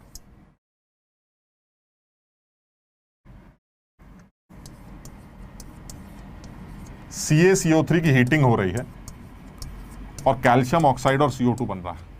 वो कह रहा जरा बताइए इसका एन फैक्टर क्या है? सोचो जरा, फटाक से सोचो एक बार। मैंने कहा सर ऐसा है, किस कैटेगरी का सॉल्ट है? मैंने कहा बेकार की बात करो, अभी तो कैटेगरी एक ही पड़ी है तो इसी कैटेगरी का सॉल्ट होगा। नहीं, लेकिन तुम्हें पहचानना है। पहचानेंगे कैसे? सर जरा चेक करते हैं इनके ऑक्सीडेशन स्टेट्स को। सर कैल्शियम के बारे में क्या विचार है आपके? हमने पढ़ा है और तुमको पढ़ने के लिए दिया गया है कल की क्लास में कि calcium is alkaline earth metal and the oxidation state of alkaline earth metal is always +2 in all there compounds. यानी कैल्शियम हमेशा +2 हो। और वो एक और तरीके से भी पता है, कार्बोनेट सर कार्बोनेट आयन है तो -2 होता है, तो कैल्शियम +2। समझ लो ना बात को, बहुत क्लियर है यार सारी चीजें। This calcium is +2। Now what is oxidation state of carbon? Carbon के ऑक्सीडेशन स्टेट कैसे निकालें? सर ऐसे ही एक्स मान के निकाल लीजिए, या फिर सर कार्बोनेट है, कार्बोनेट को बाहर निकालिए, अपने आप पता चल जाएगा। तो मैंने कार्बोनेट को बाहर निकाला, कार्बोनेट ये होता है, कार्बन को एक्स माना, ऑक्सीजन -6 हो गया,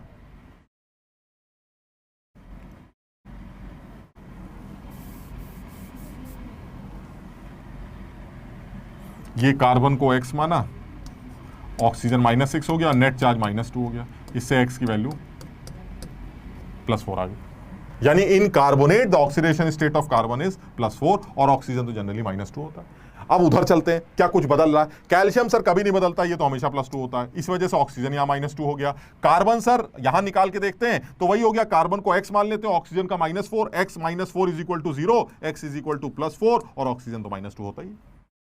समझ में आ रहा है कैसे निकाला? अब तू बताओ, क्या कैल्शियम बदला? नहीं बदला। क्या कार्बन बदला? नहीं बदला। क्या ऑक्सीजन बदला? नहीं बदला। तो इसका मतलब सर ये मेरी पहली कैटेगरी का सॉल्ट है। और अगर इस तरह की रिएक्शन में ये इस तरह कैल्शियम कार्बोनेट इस तरह से टूट रहा है, तो इस रिएक्शन में इस कैल्शियम कार्बोनेट का जो एन फैक्टर होगा वो कैटायनिक एनायनिक चार्ज से निकाला जाएगा। And cation is of calcium carbonate is calcium +2 and anion is carbonate -2। So the charge is +2 -2, so answer will be 2, either cationic और एनायनिक।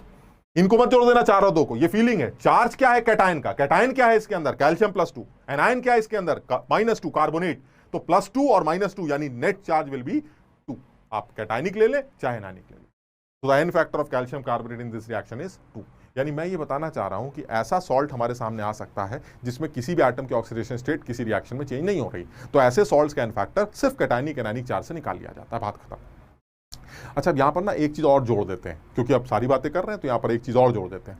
जब मुझे उस कंपाउंड का उस रिएक्शन में एन फैक्टर पता चल जाए, तो मुझे उस कंपाउंड में उस सब्सटेंस के इक्विवेलेंट वेट का भी आइडिया लग जाता है। अब तुम्हारे सामने फिर एक नया फॉर्मूला आ रहा है, मैं तुम्हें बताऊंगा। अब यहां पर 2 फॉर्मूले हैं जो हमें अभी के लिए ध्यान रखने हैं। वो क्या है?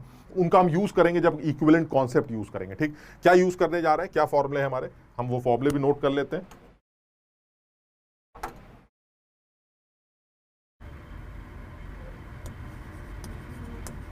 किसी भी सब्सटेंस के इक्विवेलेंट्स अगर निकालने हैं तो उस सब्सटेंस के मोल्स को उसके एन फैक्टर से मल्टीप्लाई करना पड़ता है, पहला फॉर्मूला। दूसरा, अगर किसी कंपाउंड का इक्विवेलेंट वेट निकालना हो तो उसके मॉलिक्यूलर वेट को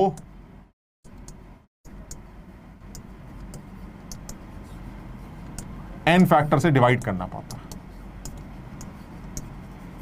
ये 2 चीजें अभी के लिए हमें याद रखनी है, दोनों बहुत इंपॉर्टेंट। मैंने तुम्हें बताया भी था, सवाल तो मोल से ही स्टार्ट होंगे, लेकिन मुझे उन मोल्स को इक्विवेलेंट्स में कन्वर्ट करना पड़ेगा। और इक्विवेलेंट्स एक ऐसा चीज है जो एन फैक्टर से मल्टीप्लाई करके निकाला जाएगा। यानी अगर आपको मोल्स पता है तो एन फैक्टर से मल्टीप्लाई करके इक्विवेलेंट्स आ जाएंगे। दूसरी बात, अगर आपको किसी कंपाउंड का किसी रिएक्शन में इक्विवेलेंट चाहिए, वेट चाहिए, तो मॉलिक्यूलर वेट को आप एन फैक्टर से डिवाइड कर दीजिएगा। जैसे मैं एक एग्जांपल लेता हूं, तुम समझ भी जाओगे इस बात को। सोच के बताना भाई, H2SO4 NaOH से रिएक्ट कर रहा है और NaHSO4 बना रहा है। कह रहा बताइए इस रिएक्शन में H2SO4 का इक्विवेलेंट वेट कितना है? तो मैंने कहा इक्विवेलेंट वेट जो होता है वो molecular weight upon n factor होता है।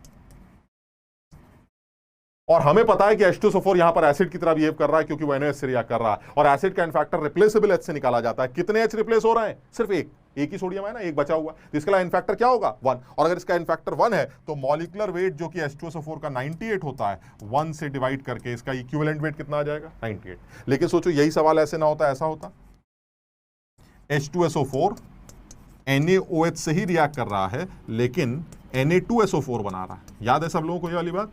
अगर वो Na2SO4 बना रहा है तो एन फैक्टर कितना आएगा? अब जब एन फैक्टर 2 आएगा तो जो उस केस में उसका इक्विवेलेंट वेट क्या आएगा? वो equivalent weight molecular weight upon 2, that is 98 divided by 2 which is equal to 40। यानी एक केस में 98, एक केस में 49। यानी क्या चीज कांस्टेंट है? मॉलिक्यूलर वेट तो सर हमेशा 98 रहेगा, लेकिन इक्विवेलेंट वेट उसी आदमी का रिएक्शन टू रिएक्शन बदल सकता है, क्योंकि उस आदमी का n factor reaction to reaction बदल सकता है। सर कभी H2SO4 का एन फैक्टर 1 होता है, कभी H2SO4 का एन फैक्टर 2 होता है, तो फिर इक्विवेलेंट वेट कभी m/2 होगा, कभी m/1 होगा, लेकिन उसका मॉलिक्यूलर वेट तो फिक्स होता है। मॉलिक्यूलर वेट तो मॉलिक्यूल्स डिसाइड करते हैं, और मॉलिक्यूल्स का वेट एटम्स डिसाइड करते हैं, और एटम्स का वेट न्यूक्लियॉन्स डिसाइड करते हैं। सर वो रिएक्शन टू रिएक्शन बदल नहीं सकता, तो इसका मतलब हुआ molecular weight is a fixed number, but equivalent weight depends on n factor, and n factor of a particular compound in different reactions will be different. So ultimately equivalent weight तो बदल सकते हैं लोगों के, किसी एक ही आदमी के, लेकिन मॉलिक्यूलर वेट हमेशा फिक्स रहेंगे। तो जितने भी तुमने सवाल किए थे, जहां जहां तुमने अभी एन फैक्टर निकाले थे, उन सब जगहों पर एन फैक्टर अगर आपको पता चल जाए तो आप उस मॉलिक्यूल का इक्विवेलेंट वेट एन फैक्टर से डिवाइड करके निकाल सकते हैं, इक्विवेलेंट वेट आ जाए। यहां तक समझ में आ रही बात? और अभी हम बार बार ये काम करते हैं, ठीक? यानी अभी हमने पहली कैटेगरी को डिसाइड किया था, और पहली कैटेगरी वो सॉल्ट की है जिसमें कुछ चेंज नहीं हो रहा। जब कोई चेंज नहीं हो रहा तो कुछ नहीं करना यार, सीधे सीधे कैटायनिक एनायनिक चार्ज निकालो, ऐसी की तैसी। अब आते हैं और थोड़ा सा आगे बढ़ते हैं। अब क्या है? वो कह रहा भाई ऐसे भी सॉल्ट हो सकते हैं जिसमें एक एटम की ऑक्सीडेशन स्टेट चेंज हो रही है। हमने कहा यार बात तो सही है, ऐसा भी, और ऐसे भी हो सकते हैं जिसमें एक से ज्यादा की चेंज हो रही है। मैंने कहा नहीं, एक एक करके बात करते हैं, सिर्फ पहले एक की चेंज करते हैं। तो अब मैं नेक्स्ट बात करने जा रहा हूं, किसी एक एटम की ऑक्सीडेशन स्टेट को चेंज करके देखते हैं। यानी मैं अब सेकंड कैटेगरी बनाने जा रहा हूं। सेकंड कैटेगरी को कैसे डिफाइन कर रहे हैं?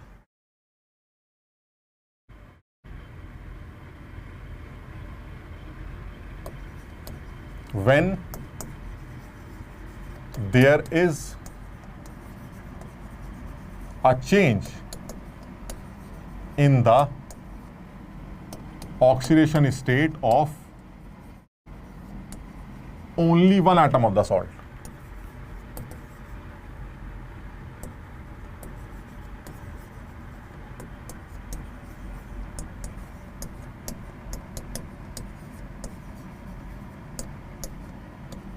During the reaction. सिर्फ एक आदमी कह रहा भाई गड़बड़ हो रही है।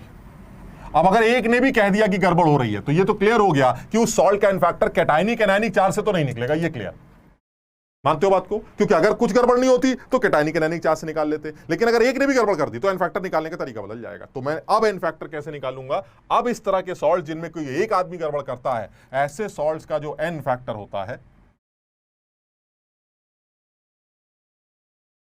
ऐसे सॉल्ट्स का जो एन फैक्टर निकल के आता है, वो निकाला जाता है मोल्स ऑफ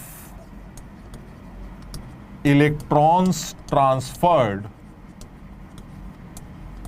बाय पर मोल ऑफ द सॉल्ट। ऐसे सॉल्ट्स का एन फैक्टर इलेक्ट्रॉन ट्रांसफर से निकाला जाता है। क्यों? अब ऑक्सीडेशन हो रहा है या रिडक्शन हो रहा है। यानी जिस एलिमेंट की ऑक्सीडेशन स्टेट बदल रही, आपको यह चेक करना है कि उसने कितने इलेक्ट्रॉन का ट्रांसफर किया है, या तो लिए या दिए। लिए हैं तो रिड्यूस हो रहा है, दिए हैं तो ऑक्सीडाइज हो रहा है। यानी यह भी पता है हमें कि इलेक्ट्रॉन का लॉस या इलेक्ट्रॉन का गेन, यह रिडक्शन के नाम से जाना जाता है, और इलेक्ट्रॉन का लॉस यह ऑक्सीडेशन के नाम से जाना जाता है। यानी अगर आपका ऑक्सीडेशन स्टेट प्लस में घट रहा है, प्लस में घट रहा है, यानी +6 था +2 हो गया, यानी आपने इलेक्ट्रॉन लिए होंगे तभी तो प्लस में घट रहा है। इलेक्ट्रॉन तो निगेटिवली चार्ज होते हैं, तो +6 से +2 में जाने का मतलब आपने 4 इलेक्ट्रॉन खा लिए, रिड्यूस हो गया आप। अगर आप 2 से 6 में गए होते तो आपने 4 इलेक्ट्रॉन छोड़ दिए, तो आप ऑक्सीडाइज हो गए। लेकिन छोड़े और लेने की बात नहीं हो रही, बात ये हो रही है आपका ऑक्सीडेशन स्टेट अगर बदल रहा है किसी एक एलिमेंट का, तो जितने भी इलेक्ट्रॉन का ट्रांसफर हो रहा है पर मोल, वही आपका एन फैक्टर डिसाइड करे। सर हम समझ नहीं पा रहे हैं, जरा एक बार कुछ एग्जाम्पल से समझाइए, तब हमें समझ में आएगा। क्योंकि अब ये जो कैटेगरी है, ये कैटेगरी जो है वो एनसीईआरटी से थोड़ी सी आगे की तरफ बात कर रही है। क्योंकि एनसीईआरटी में जनरली यही बताया गया कि cationic anionic charge is the n factor of salt, लेकिन हर सॉल्ट का n factor cationic anionic charge से नहीं निकलता। ये सिर्फ उन सॉल्ट्स के लिए निकाला जाता था जिनके अंदर ऑक्सीडेशन स्टेट किसी भी एलिमेंट की चेंज नहीं होती थी। अब मेरा पहला केस ऐसा बना, दूसरा केस ऐसा बना इनफैक्ट, जिसमें एक आदमी गड़बड़ कर रहा। जैसे मैं एग्जाम्पल लेता हूं, एग्जाम्पल से हमें समझ में आएगा। KMnO4 किसी रिएक्शन में पार्टिसिपेट कर रहा है, कोई रिएक्शन हो रही, ठीक। KMnO4 को जब ऑब्जर्व किया तो पता ये चला कि KMnO4 का जो मैग्नीज है वो +2 में कन्वर्ट हो रहा है। यानी एक ऐसी रिएक्शन है जिसमें मैग्नीज का एक ऐसा कंपाउंड बना है फाइनली, जिसमें मैग्नीज की ऑक्सीडेशन स्टेट +2।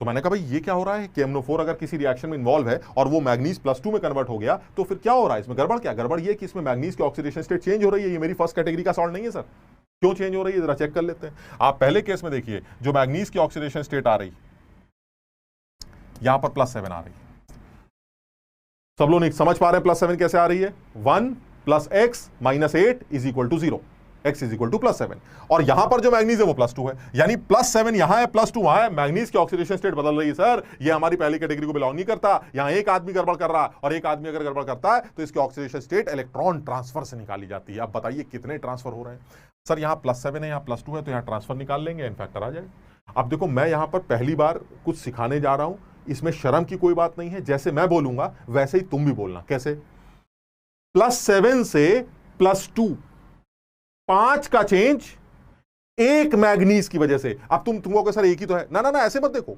एक मैग्नीज की वजह से आपको हर बार बोलना है, यानी इतने से इतने का चेंज एक की वजह से। ये एक की वजह से तो आपको साथ में बोलना है कितने वो देख लीजिएगा, मेरी बात समझ लो। यानी मैं इसको कैसे बोलूंगा, +7 से +2, 5 का चेंज एक की वजह से, और है कितने मैग्नीज, एक ही है, तो 5 आ गया आपका इनफैक्टर। यानी हम इसको लिखेंगे कैसे, 7 से 2, 5 का चेंज एक की वजह से, और क्योंकि एक ही मैग्नीज है so n factor will be 5। So net electron transfer per mole will be 5, so n factor is 5। इस KMnO4 का इस जगह पर एन फैक्टर 5 कंसीडर किया जाए। समझो इस बात को कैसे लिखा जा रहा है। यानी यहां पर आप +7 है, गया +2 में है, +7 जब +2 में जाता है तो 5 इलेक्ट्रॉन गेन करता है। या रिडक्शन हो रहा है या ऑक्सीडेशन हो रहा है, गेन रिडक्शन। तो ये तो कंफर्म है, अगर ये रिड्यूस हो रहा है तो इसका इलेक्ट्रॉन खा रहा है, तो इलेक्ट्रॉन अगर ये खा रहा है तो कहीं से तो मिल रहे होंगे। अरे भाई उस आदमी के साथ मिल रहे होंगे जिसको ये ऑक्सीडाइज कर रहा है। समझो, मैंने पूरी रिएक्शन थोड़ी ना लिखी है, मैंने तो सिर्फ आपको इतना बताया कि KMnO4 के साथ क्या हो रहा है। एक और आदमी होगा जो इस रिएक्शन में पार्टिसिपेट कर रहा होगा, ये इलेक्ट्रॉन लूज कर रहा होगा और वो गेन कर रहा होगा, यानी ये रिड्यूस ऑक्सीडाइज हो रहा होगा और ये रिड्यूस हो रहा है। ये रिड्यूस हो रहा है तो ये ऑक्सीडाइजिंग एजेंट है, वो ऑक्सीडाइज हो रहा है तो वो रिड्यूसिंग एजेंट है। उसका एन फैक्टर अगर निकालना है तो उसके इलेक्ट्रॉन ट्रांसफर से निकालेंगे, वो भी हम देखते हैं अभी धीरे धीरे करके। यानी अगर आपको लगता है कि अगर वो दूसरा आदमी भी एक ऐसा आदमी है जिसके अंदर एक ही आदमी गड़बड़ कर रहा है, तो उसका भी एन फैक्टर इसी मेथड से निकाला जाएगा। इलेक्ट्रॉन ट्रांसफर चेक करिए, बात खत्म करिए। इतने से इतने का चेंज एक की वजह से है, कितने, मल्टीप्लाई कर दीजिए। जैसे मैं और एग्जाम्पल लेता हूं और समझ में आएगा तुम्हें। और एग्जाम्पल इसी के साथ ले रहे हैं। अगर यही KMnO4 कुछ ऐसी हरकत करे किसी रिएक्शन में,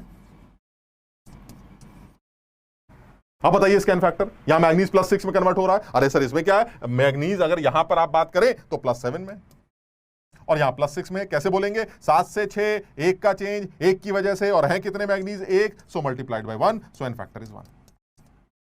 तुम ये मत देखो यहां कितने मैग्नीज हैं, यहां 100 होते हैं मुझे फर्क नहीं पड़ता। मुझे अगर इधर एन फैक्टर निकालना है तो कैसे बोलूंगा, इतने से इतने का चेंज एक की वजह से, और है कितने, उधर कितने मुझे मतलब नहीं। जब मुझे उधर का एन फैक्टर निकालना होता तब कैसे बोलूंगा, उतने से इतने का चेंज एक की वजह से, और है कितने उधर, फिर उससे मल्टीप्लाई कर दूंगा।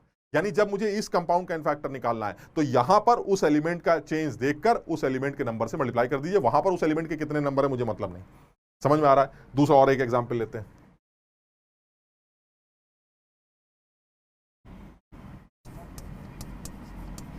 अगर यही KMnO4 कुछ ये हरकत कर रहा होता, अब तो सब लोग बता देंगे सर एन फैक्टर 3 आ रहा है, सब लोग समझ रहे हैं इस बात को। कैसे निकाला एन फैक्टर, यहां मैग्नीज +7 सर, यहां +4 है, 7 से 4, 3 का चेंज एक की वजह से, और एक ही मैग्नीज है, 3 × 1, सो एन फैक्टर इज 3। ये सारी जगहों पर KMnO4 हमारा सेकंड कैटेगरी को बिलोंग करता है, क्योंकि एक मैग्नीज गड़बड़ कर रहा है। अच्छा, अब एक बात और याद करते हैं, क्या यार बड़ी इंपॉर्टेंट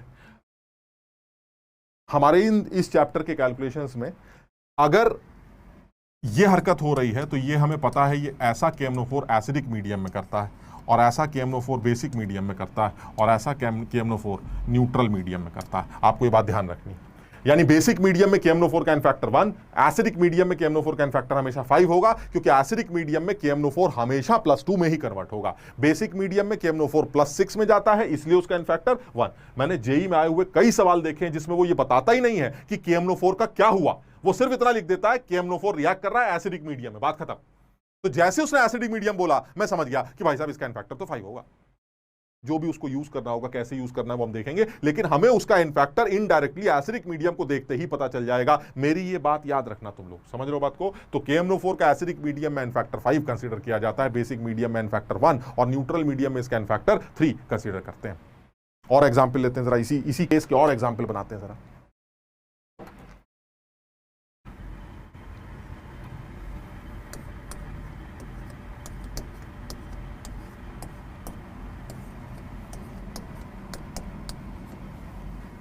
ये ले लेते हैं।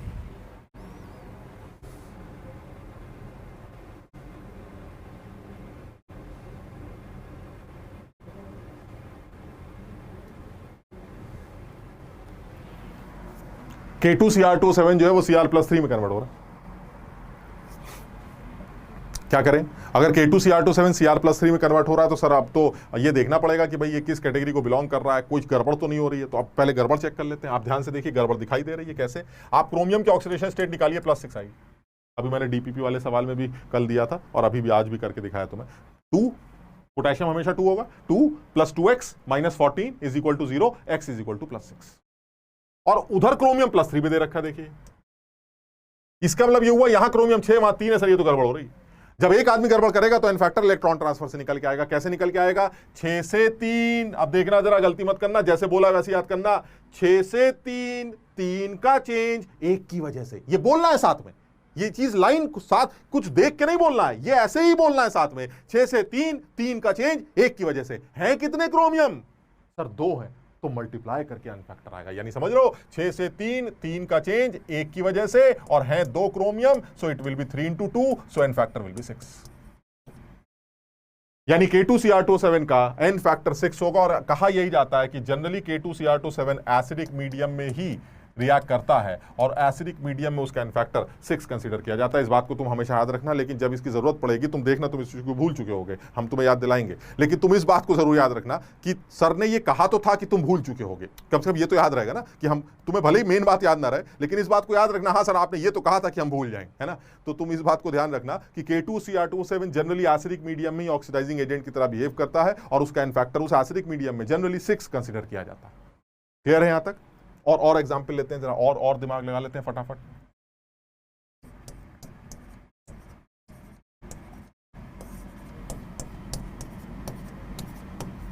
बताइए, सवाल ये है, find out the equivalent weight of in this reaction if the molecular weight is, ताकि कैलकुलेशन बच जाए। m के टर्म्स में इसका इक्विवेलेंट वेट बताना है। अब बताओ इक्विवेलेंट वेट का फॉर्मूला क्या था भाई? है इक्विवेलेंट वेट का फॉर्मूला क्या लेते थे?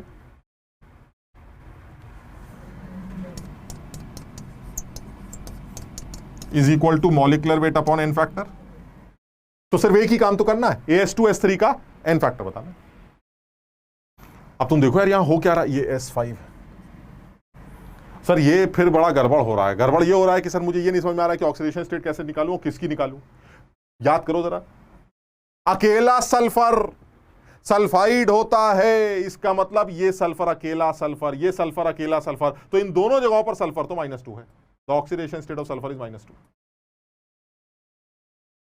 और अगर दोनों जगहों पे सल्फर ऑक्सीडेशन -2 है तो सल्फर तो चेंज नहीं हो रहा, तो फिर चेंज कौन हो सकता है? आर्सेनिक। तो एक बार आर्सेनिक की ऑक्सीडेशन स्टेट निकाल के देखते हैं। आप ध्यान से देखिए, आर्सेनिक की ऑक्सीडेशन स्टेट अगर सल्फर -2 है तो इस जगह पर सल्फर आर्सेनिक की ऑक्सीडेशन स्टेट जरा जल्दी से बताओ कितनी आएगी? वही एक्स वाला मेथड लगाओ जरा। 2x -3 × 2 -6 is equal to 0, x is equal to +3। तो the oxidation state of arsenic in this compound is +3। उधर आते हैं, उधर जब आर्सेनिक की ऑक्सीडेशन स्टेट निकालेंगे तो कितनी निकल के आएगी? 2x -10 is equal to 0, x is equal to +5। क्योंकि सल्फर तो -2 होगा, अकेला सल्फर हमेशा -2 होता है, सल्फाइड होता है। समझ लो बात को? तो मैंने इसलिए वो चार्ट दे रखा है, याद रखना है तुम्हें। ये देखो ऐसा है, मैं तो बहुत मेहनत कर रहा हूं, है ना, लेकिन अगर तुम नहीं याद करोगे तो बड़ी परेशानी हो जाएगी। और फिर इतने सारे लोगों में अगर 2 बच्चे भी एक बात सुन रहे हैं और वो याद कर रहे हैं तो भी हमारा काम चलेगा, क्योंकि हमें तो जो चाहिए वो 2 बच्चे ही दे देंगे फिर। इसलिए इसको समझने की कोशिश करना। वो दो बच्चे कोई भी हो सकते हैं, तुम में से कोई भी वो दो बच्चे बन सकते हैं, इसलिए समझने की कोशिश करो। आपको हर वो बात याद रखनी है जो कहा जाए याद करने के लिए। आप अपना अकल मत लगाइए। या तो आपको आता है, फिर तो बात ही खत्म, सर हमें आता है, क्या लोड ले रहे हैं, हमें आता है, छोड़िए आप। लेकिन जिनको नहीं आता, जो सीख रहे हैं, फिर वो भी सीखें, वो भी याद रखें जो बताया जा रहा है। तो तुमको याद करना है वो चार्ट जो टेबल दिया गया था, साथ में वो रिडॉक्स के वो एक दो पन्ने जो मैं कल से परसों से बोल रहा हूं, वो भी याद रखने हैं। ऑक्सीडेशन स्टेट कैसे निकलती है, उन सब चीजों का ध्यान रखना है। बहरहाल यहां आर्सेनिक 3 है और आर्सेनिक वहां +5। अब बताओ इनफैक्टर, क्या एक आदमी गड़बड़ कर रहा है? हाँ सर आर्सेनिक गड़बड़ कर रहा है। तो बताइए इनफैक्टर कैसे निकलेगा? सर 3 से 5, 2 छोड़े 1 की वजह से। ये साथ में बोलना है, मैं बार बार बोल रहा हूं, मैं फिर बोल रहा हूं। आर्सेनिक +3 से +5 में गया, 2 का चेंज 1 की वजह से। और हैं कितने? सर 2 आर्सेनिक है, तो इनफैक्टर 2 × 2 4 होगा। यानी 3 से 5, 2 का चेंज 1 की वजह से। और अगर 2 आर्सेनिक हैं तो × 2। सर वहां भी तो 2 है, उधर से तो मतलब ही नहीं, उधर 20 होता, मुझे कोई लेना देना नहीं। मुझे तो इससे मल्टीप्लाई करना है। जब मैं यहां से एन फैक्टर निकालूंगा तो यहां के एटम से मल्टीप्लाई करूंगा, और जब उसका एन फैक्टर निकालूंगा तो वहां के एटम से मल्टीप्लाई करूंगा। मुझे तो AS2 S3 का एन फैक्टर चाहिए, सो एन फैक्टर विल बी 4। अगर एन फैक्टर 4 है तो इसका equivalent weight molecular weight upon 4 से निकाल लिया जाएगा। समझ में आया?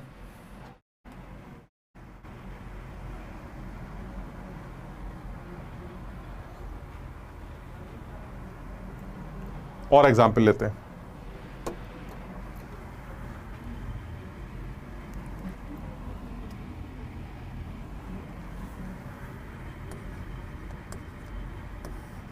CuS जो है वो ऑक्सीडाइज हो रहा है और कॉपर +2 बन रहा है और SO2 बन रही। ये पूरी इक्वेशन नहीं है, समझो बात को। पूरी इक्वेशन कैसे हो सकती है? CuS को अगर ऑक्सीडाइज हो रहा है तो कोई ऑक्सीडाइज भी कर रहा होगा ना, तो एक ऑक्सीडाइजिंग एजेंट भी होगा, ठीक है ना। तो CuS एक ऑक्सीडाइजिंग एजेंट के साथ रिएक्ट करके इस तरह से शक्ल दिखा रहा है अपनी। तो मैंने कहा बताइए क्या करना है। कह रहा है जरा इसका इक्विवेलेंट वेट बताइए। Equivalent weight of CuS if molecular weight is m। ये सवाल देखो एग्जाम में हो सकता है ये भी पूछे कि इसका इक्विवेलेंट वेट नंबर के फॉर्म में बताइए, मतलब आंसर कितना आएगा। तो आप इसका मॉलिक्यूलर वेट निकालकर उसको एन फैक्टर से डिवाइड करिएगा। मैं यहाँ टाइम बचाने के लिए m मान लेता हूँ, ठीक। तो उसने कहा भाई मॉलिक्यूलर वेट आप m मान लीजिए, इक्विवेलेंट वेट निकालिए। तो कैसे निकालें? बड़ा आसान है, जरा चेक करते हैं, फिर से इक्वेशन लिखते हैं जरा सही से। ये हो जाएगी हमारी CuS, ये CuS का ऑक्सीडेशन हो रहा है, Cu +2 में जा रहा है और SO2 बना रहा है। तो मैंने कहा सर देखिए मुझे बड़ी दिक्कत हो रही है। मैंने कहा क्या परेशानी है भाई तुम्हें? कह रहा परेशानी सर ये है कि एक तो कॉपर गड़बड़ करता है और एक सल्फर भी गड़बड़ करता है। सल्फर भी वेरिएबल होता है, कॉपर भी वेरिएबल होता है, कैसे निकाले? अरे भाई ये तो पता है कि अकेला सल्फर तो फिक्स होता है, अकेला सल्फर तो सर -2 ही होता है। ये तो आपने बता दिया, सल्फाइड है ये। अगर ये सल्फाइड है तो ये -2 होगा, और अगर ये -2 होगा तो सर कॉपर +2 होगा। ये भी ठीक है। अब अगर कॉपर +2 है, सल्फर -2 है, तो आप कैसे निकालें चेंज? सर कॉपर का तो कुछ हो ही नहीं रहा, यहां भी +2 है, वहां भी +2 है, यानी कॉपर चेंज नहीं हो रहा। लेकिन क्या सल्फर चेंज हो रहा है? उसको भी चेक करते हैं। यहां सल्फर -2 और यहां सल्फर +4। कैसे निकाला? x -4, ऑक्सीजन 2 है ना, = 0, x = +4। यानी सल्फर की ऑक्सीडेशन स्टेट यहां -2 है और यहां +4 है। कॉपर चेंज नहीं हो रहा, लेकिन अकेला सल्फर चेंज हो रहा है। सर ये मेरी फिर सेकंड कैटेगरी को बिलोंग करता है, और सेकंड कैटेगरी को बिलोंग करने वाले सॉल्ट का फैक्टर इलेक्ट्रॉन ट्रांसफर से निकाला जाता है, और वो इलेक्ट्रॉन ट्रांसफर आएगा -2 से +4। ध्यान से देखो भाई, -2 से +4 कितने का चेंज? -2 +4, 6 का चेंज। माइनस है ना, 6 का चेंज। 4 माइनस -2, 6 का चेंज। यानी -2 से +4, 6 का चेंज 1 की वजह से। वो तो बोलना ही है साथ में, 6 का चेंज 1 की वजह से। यानी ये आदमी 6 इलेक्ट्रॉन छोड़ रहा, ऑक्सीडाइजिंग एजेंट इसको ऑक्सीडाइज कर रहा है। -2 से +4 यानी 6 इलेक्ट्रॉन छोड़, 1 सल्फर नहीं। और है कितने सल्फर? सर 1 ही है। यानी -2 से +4, 1 का 6 का चेंज 1 की वजह से, और है कितने सल्फर? 1 ही है, तो 6 × 1। So the n factor is 6. Equivalent weight is equal to molecular weight upon n factor, and that is molecular weight by. So the equivalent weight of CuS in this reaction will be m/6. अगर मुझे इसका value भी calculate करना है तो मैं molecular weight निकाल सकता हूं CuS का। Copper is 63.5, and sulfur is 32 divided by 6. This will be the answer. अगर हमें न्यूमेरिकल वैल्यू भी चाहिए तो भी निकाल सकते हैं.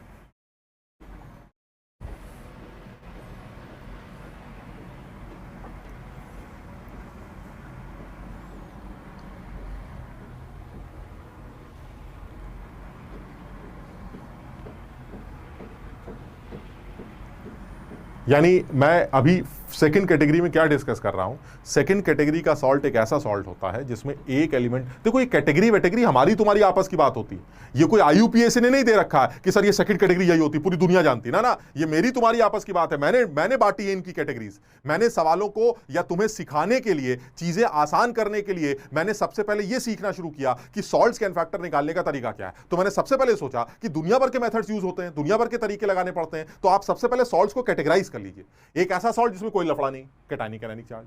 एक ऐसा सॉल्ट जिसमें एक आदमी गड़बड़ कर रहा है, इलेक्ट्रॉन ट्रांसफर से निकाल लीजिए. एक ऐसा सॉल्ट जिसमें एक से ज्यादा लोग गड़बड़ कर रहे हैं, तो क्या करेंगे. अब मैं आता हूं अपनी थर्ड कैटेगरी के सॉल्ट्स. थर्ड कैटेगरी के सॉल्ट्स वो सॉल्ट होंगे जिसमें एक से ज्यादा लोग गड़बड़ करेंगे. Now comes my third category and that is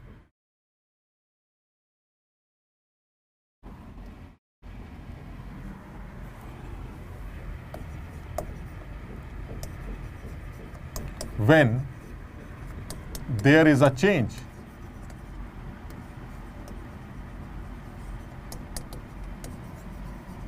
in the oxidation state of more than one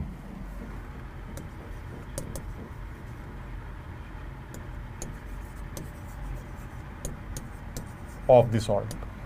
अब ये है मेरी थर्ड कैटेगरी.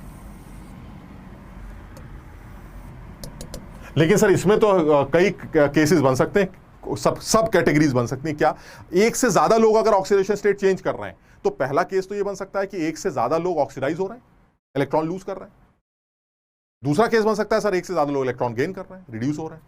ऐसा भी एक सॉल्ट हो सकता है जिसमें कुछ लोग ऑक्सीडाइज हो रहे हैं और कुछ लोग रिड्यूस हो रहे हैं, ये भी पॉसिबल है. तो एक काम करते हैं, ज्यादा दिमाग ना लगा के इनको भी सब कैटेगराइज कर लेते हैं. Now comes my first sub category of this third category. हम इसकी पहली सब कैटेगरी डिफाइन करने जा रहे हैं और मेरी पहली सब कैटेगरी है ए. यानी इस तीसरे केस का फर्स्ट सब कैटेगरी है ऑल द एटम्स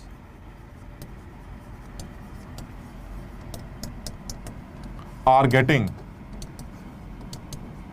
ऑक्सीडाइज्ड. ये मेरी पहली सब कैटेगरी. तुम ये कह रहे थे ना एक से ज्यादा लोग चेंज हो रहे हैं, हमने कहा चेंज हो रहे हैं. कैसे चेंज हो रहे हैं, सब ऑक्सीडाइज हो रहे हैं. जितने लोग चेंज हो रहे हैं सब इलेक्ट्रॉन लूज कर रहे हैं. अब ऐसे में आप सर एन-फैक्टर कैसे निकालेंगे. यार इसमें कोई केमिस्ट्री होना है. तुम खुद सोचो, मैं भी इलेक्ट्रॉन लूज कर रहा हूं, तुम भी इलेक्ट्रॉन लूज कर रहे हो, वो भी इलेक्ट्रॉन लूज कर रहा है एक ही कंपाउंड के. मैं भी छोड़ूंगा, तुम भी छोड़ोगे, ये भी छोड़, तो जितने छोड़े वो जोड़ दो. इलेक्ट्रॉन एन-फैक्टर वही सेम एकदम जैसे अभी निकाला था. N factor is equal to total moles of electrons lost by per mole of salt. Total number of moles of electron, मैंने भी छोड़े, तुमने भी छोड़े, टोटल जितने छोड़े वो तुम्हारा इम्पैक्ट. खत्म हो गई बात. अब तुम खुद चेक करके देखो, तुम्हारे सामने एग्जाम्पल लेते हैं, तुम अपने आप चेक करके देखना.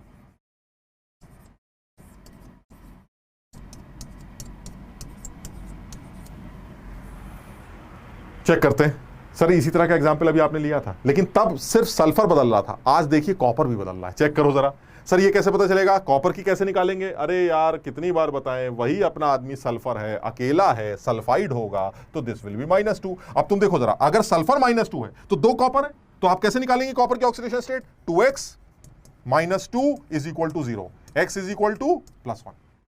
देखिए आप, यानी यहां पर कॉपर इस बार +1 है और सल्फर -2 है. यहां कॉपर कितना है सर, यहां तो +2 आपने दे ही रखा है, और SO2 में सल्फर +4 था, अभी तुमने निकाला था. अब बताओ क्या कॉपर +1 से +2 में जा रहा है, इलेक्ट्रॉन ले रहा है या दे रहा है. सर दे रहा है, तभी तो प्लस में बढ़ रहा है, यानी कॉपर ऑक्सीडाइज हो रहा है.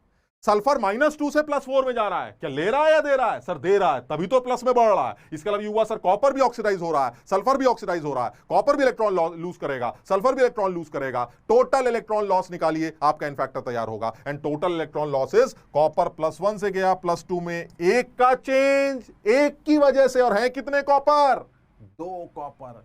मेरी ये वाली बात अगर याद नहीं करोगे तो हमेशा गलती करोगे। इसमें शर्माने की बात नहीं है, जैसे मैं बोल रहा हूं वैसे आप भी बोलिए। 1 से 2, ये देखिए 1 से 2, 1 का चेंज 1 की वजह से। ये साथ में बोल रहा है, उधर देख के नहीं बोल रहा है, साथ में बोल रहा है। 1 से 2, 1 का चेंज 1 की वजह से। हैं कितने कॉपर? लेकिन सर 2 कॉपर है, तो फिर चेंज कितने का होगा? 2 मोल इलेक्ट्रॉन लॉस। ठीक, सल्फर पे आते हैं। सल्फर आया -2 से सर +4। सल्फर -2 से +4 जा रहा है सर। -2 से +4, ये भी इलेक्ट्रॉन लूज कर रहा है। कितने? -2 से +4, माइनस से +4, 6 का चेंज। अभी देखा था ना, 6, -2 से +4, 6 का चेंज 1 की वजह से। और है कितने सल्फर? 1 ही है सर, तो यानी 6 का चेंज। यानी मैंने 6 छोड़े, तुमने 2 छोड़े, कुल मिला के हमने 6 और 2 8 छोड़े। सो n factor is 8। So in this reaction अगर Cu2s के साथ किसी ऑक्सीडाइजिंग एजेंट ने कुछ इस तरह की हरकत की है तो आप समझ लीजिएगा कि Cu2s का n फैक्टर 8 होगा, और उसका इक्विवेलेंट वेट अगर मैं निकालूं तो उसका इक्विवेलेंट वेट वो उसके molecular weight upon n factor से कैलकुलेट हो।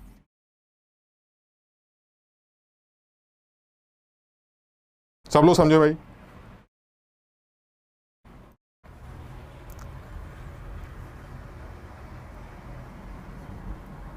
सब लोग समझने की कोशिश करो। थोड़ा सा तकलीफ होगी यार, क्यों नहीं होगी बताइए? फिजिकल केमिस्ट्री का ऑलमोस्ट सबसे मुश्किल चैप्टर, क्यों नहीं तकलीफ होगी आप? बिल्कुल होगी। अब आपके पास, जैसे मैंने कल भी बताया था, या तो छोड़ दो या सीख लो। छोड़ दोगे तो जैसे गधे होते हैं उन्हीं की तरह बन जाएंगे। तो जो सोचा है थोड़ा बहुत जो मिलना है मिल जाएगा, बस इतना ही है।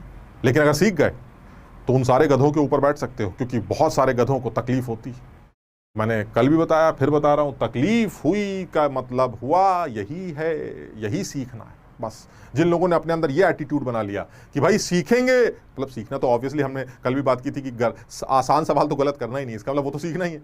लेकिन मुश्किल चीज जिसमें लोगों को तकलीफ होती है, हमें कैसे पता चलेगा सर कि वो जो दुनिया में हैदराबाद में वो जो 4 लड़के बैठे हैं उनको किस चीज में तकलीफ है?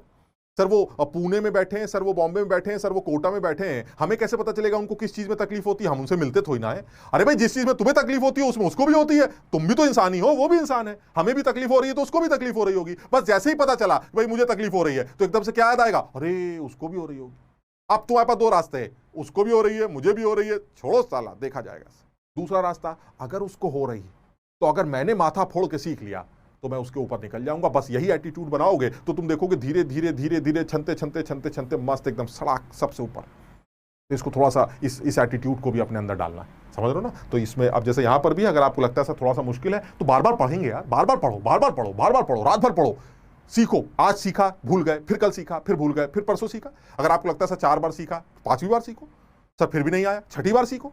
सर तब ना आया तो 7वीं बार सीखो। अरे भाई तुम्हारे पास रास्ता नहीं है ना यार, तुम्हारे पास ये थोड़ा ना रास्ता है कि सर हम छोड़ देंगे। अरे छोड़ दोगे तो फिर यहाँ क्या करने आए हो? तुम्हारे पास ये रास्ता नहीं है कि तुम छोड़ दो। तुम्हारे पास एक ही काम है सर, सीखना है। आज नहीं तो कल, कल नहीं तो परसों, बिना सीखे तो जाएंगे नहीं, सीख के ही पहुंचेंगे, ये कंफर्म। तो इसलिए कहा जा रहा है कि भाई ये तो बड़ा आसान है। थोड़ा सा जो तकलीफ जो मैंने फील की है, जो बच्चों को होती है, जब जो या मुझे कभी हुई होगी, जब मैंने तैयारी की थी तब मुझे भी हुई होगी। मुझे जो तकलीफ होती है ना, मुझे ये n फैक्टर का डेफिनेशन बता दिया जाए।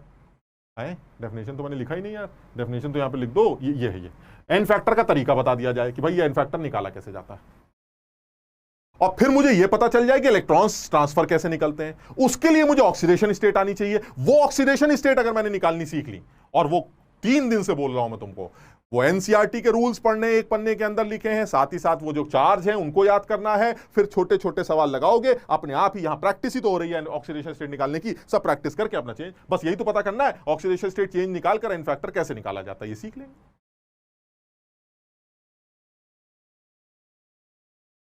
एक और एग्जाम्पल लेते हैं, इसी कैटेगरी को बिलोंग करता है।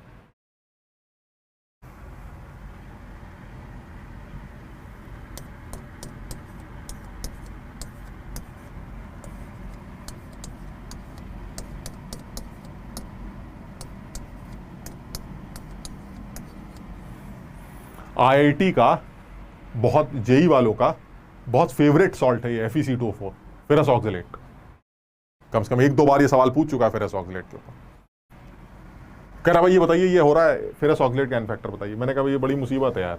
मुझे एक तो कार्बन के बारे में सुनाया गया था, कार्बन एक वेरिएबल ऑक्सीडेशन स्टेट शो करता है क्योंकि कार्बन के बाहर 4 इलेक्ट्रॉन होते हैं, तो 4 को पूरा करने के लिए या तो वो 4 बुला लेता है या 4 छोड़ देता है, यानी कार्बन की ऑक्सीडेशन स्टेट -4 से +4 तक चलती। यहां क्या है मुझे क्या पता, तो मैंने कहा मैं निकाल लूंगा, एक्स मान के निकाल लो। लेकिन जैसे ही निकालने चला तो आयरन ने क्या बोला, हमारा भी तो मामला गड़बड़ है, हम भी तो 2 हैं, कभी +2 तो कभी +3, बताओ हम कौन है ऐसे। हमने कहा यार बड़ी मुसीबत है, कार्बन का पता नहीं, आयरन चिल्ला रहा, अब क्या करें। हमने कहा रुको रुको, एकदम से आवाज आई ऑक्सलेट है, ऑक्सलेट, ये देखिए। जैसे ही ऑक्सलेट आया मैंने कहा अरे यार ये तो अपना आदमी है, ऑक्सलेट -2। चार्ट याद करना है, ठीक है ना, ये -2। जैसे ही ऑक्सलेट -2 आया तो आयरन ने खुद ही कह दिया अरे यार तुम्हें पता चल गया यार, हम तो +2 हैं, क्योंकि ऑक्सलेट अगर -2 है तो आयरन +2 होगा, यानी आयरन का खेल खत्म हो गया, आयरन आ गया मेरा +2। और कार्बन अब निकल आएगा कैसे, या तो आयरन को 2 मान के 2 + 2x - 8 करके 0 से इक्वेट कर दो, या ऑक्सलेट को बाहर निकालो और कार्बन निकालो। ये देखिए 2x - 8 is equal to charge कितना है -2, सो x इज इक्वल टू +3। यहां कार्बन आ गया आपका +3, ऑक्सीजन तो -2 ही होता है, यहां आयरन 3 है और कार्बन यहां कितना होगा भाई, CO2 में तो निकाल ही लोगे, 4 आए, ठीक। अब बताओ क्या हो रहा है, क्या आयरन 2 से 3 में जा रहा है, ऑक्सीडाइज हो रहा है, हाँ सर ऑक्सीडाइज हो रहा है। क्या इलेक्ट्रॉन लूज हो रहा है, हाँ सर इलेक्ट्रॉन लूज कर रहा है। कार्बन यहां 3 है, कार्बन वहां 4 है, क्या इलेक्ट्रॉन लूज कर रहा है, हाँ सर ये भी लूज कर रहा है, यानी कार्बन भी ऑक्सीडाइज हो रहा है और आयरन भी ऑक्सीडाइज हो रहा है। अब क्या करें भैया, सर जब एक से ज्यादा लोग ऑक्सीडाइज होते हैं तो नेट ट्रांसफर से काम चला लेते हैं। नेट ट्रांसफर कैसे निकलेगा, 2 से 3, 1 का चेंज, 1 की वजह से है कितने आयरन, 1 ही है, तो 1 मोल इलेक्ट्रॉन लूज कर दिया। इधर आते हैं 3 से 4, 1 का चेंज, 1 की वजह से है कितने कार्बन, 2, तो फिर 1 × 2 2, 1 मेरे 2 तुम्हारे 3 का transfer, so n factor is net. समझ के देखो, ये 1 की वजह वाली बात बड़ी अच्छी है, लेकिन पता नहीं मैं तो भौंकता रहता हूं, लेकिन बच्चे नहीं सीखते इस बात, कहते पता नहीं क्या कर रहे हैं, 1 का चेंज 1 का चेंज। मैं ये बोल रहा हूं बार बार कि सबसे पहले यहां से यहां का चेंज और साथ में बोल दो 1 की वजह से, ये साथ में बोलना है बस, मतलब ये लाइन जुड़ी हुई है, 2 से 3, 1 का चेंज 1 की वजह से। अब ये देख लो है कितने, अगर तुम्हें लगता है 1 ही है तब तो ठीक, 2 है तो 2 से मल्टीप्लाई कर दो, 3 है तो 3 से मल्टीप्लाई कर दो। इस तरह से आप इलेक्ट्रॉन ट्रांसफर निकाल सकते हैं। नेट चेंज आपका एन फैक्टर होगा और एन फैक्टर यहां पे बड़ी आसानी से 3 देखने को मिलेगा। तो फेरस ऑक्सलेट जब ऑक्सीडाइज होता है तो Fe+3 और CO2 में कन्वर्ट होता है। आज सिर्फ एक आखिरी बात बोल के बात खत्म कर रहे हैं, कल फिर बात करेंगे। तुम याद रखते हो तो याद रखना, ऑक्सलेट आयन के अंदर एक खूबी, ये जब भी ऑक्सीडाइज होगा CO2 में कन्वर्ट होगा हमेशा। ऑक्सलेट आफ्टर ऑक्सीडेशन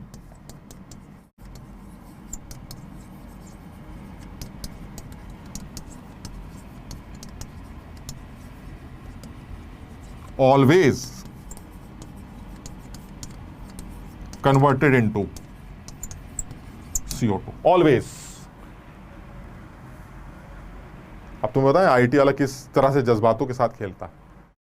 मैंने देखा सवाल इसी फेरस ऑक्सलेट उसने कैसे पूछा, वो कह रहा था फेरस ऑक्सलेट जो है वो ऑक्सीडाइज हो रहा है, बताइए उसका एन फैक्टर क्या है। बस उसने ये नहीं बताया था क्या हो रहा है, सिर्फ क्या पूछा था उसने, फेरस ऑक्सलेट ऑक्सीडाइज हो रहा है,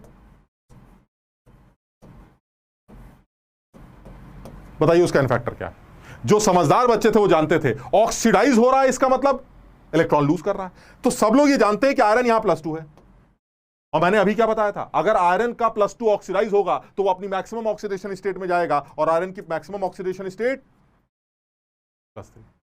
जो और समझदार बच्चे थे वो ये भी जानते थे कि अगर ऑक्सीडेशन हो रहा है और ऑक्सलेट आयन है तो CO2 भी बनेगा। यानी ये जो मैंने तुम्हें लिख के दिया था ये अपने आप भी लिखा जा सकता था अगर आप समझदार होते और आईटी इसी समझदारी का यूज करवाता। उसने पूछा था ये सवाल, फेरस ऑक्सलेट ऑक्सीडाइज होगा तो उसका एन फैक्टर निकालिए, फेरस ऑक्सलेट ऑक्सीडाइज होगा तो उसका एन फैक्टर 3 निकल के आएगा। क्यों? क्योंकि फेरस ऑक्सलेट में फेरस फेरिक में कन्वर्ट होगा और ऑक्सलेट CO2 में जाएगा। आपको ये इक्वेशन मिल जाएगी, इस इक्वेशन के मिलते ही आप इलेक्ट्रॉन ट्रांसफर चेक करेंगे, और इलेक्ट्रॉन ट्रांसफर में जब आपको ये पता चलेगा कि सारे लोग ऑक्सीडाइज हो रहे हैं तो आप सब लोगों के इलेक्ट्रॉन जोड़कर उसका एन फैक्टर तैयार कर लेंगे। And this is my third category की फर्स्ट सब कैटेगरी का सॉल्ट, जिससे आप उस फेरस ऑक्सलेट का एन फैक्टर कैलकुलेट कर सकते हैं। तो आज के लिए इतना ही रखते हैं, कल भी बताया था, आज फिर बता रहा हूं, कल की क्लास में फिर बताऊंगा। आपको वो चार्ट, जो आयंस का चार्ट दिया गया है, वो भी याद रखना है। साथ ही साथ आपको ऑक्सीडेशन स्टेट निकाला कैसे जाता है वो भी याद रखना है। आप देख रहे हैं कि इन एन फैक्टर कैलकुलेशंस में बहुत ज्यादा इन बातों का इस्तेमाल हो रहा है। बाकी मर्जी तुम्हारी है, जीवन तुम्हारा है, अगर कहना मानोगे तो सुखी रहोगे। आज इतना ही करते हैं, कल की क्लास में फिर मुलाकात होगी। Bye bye.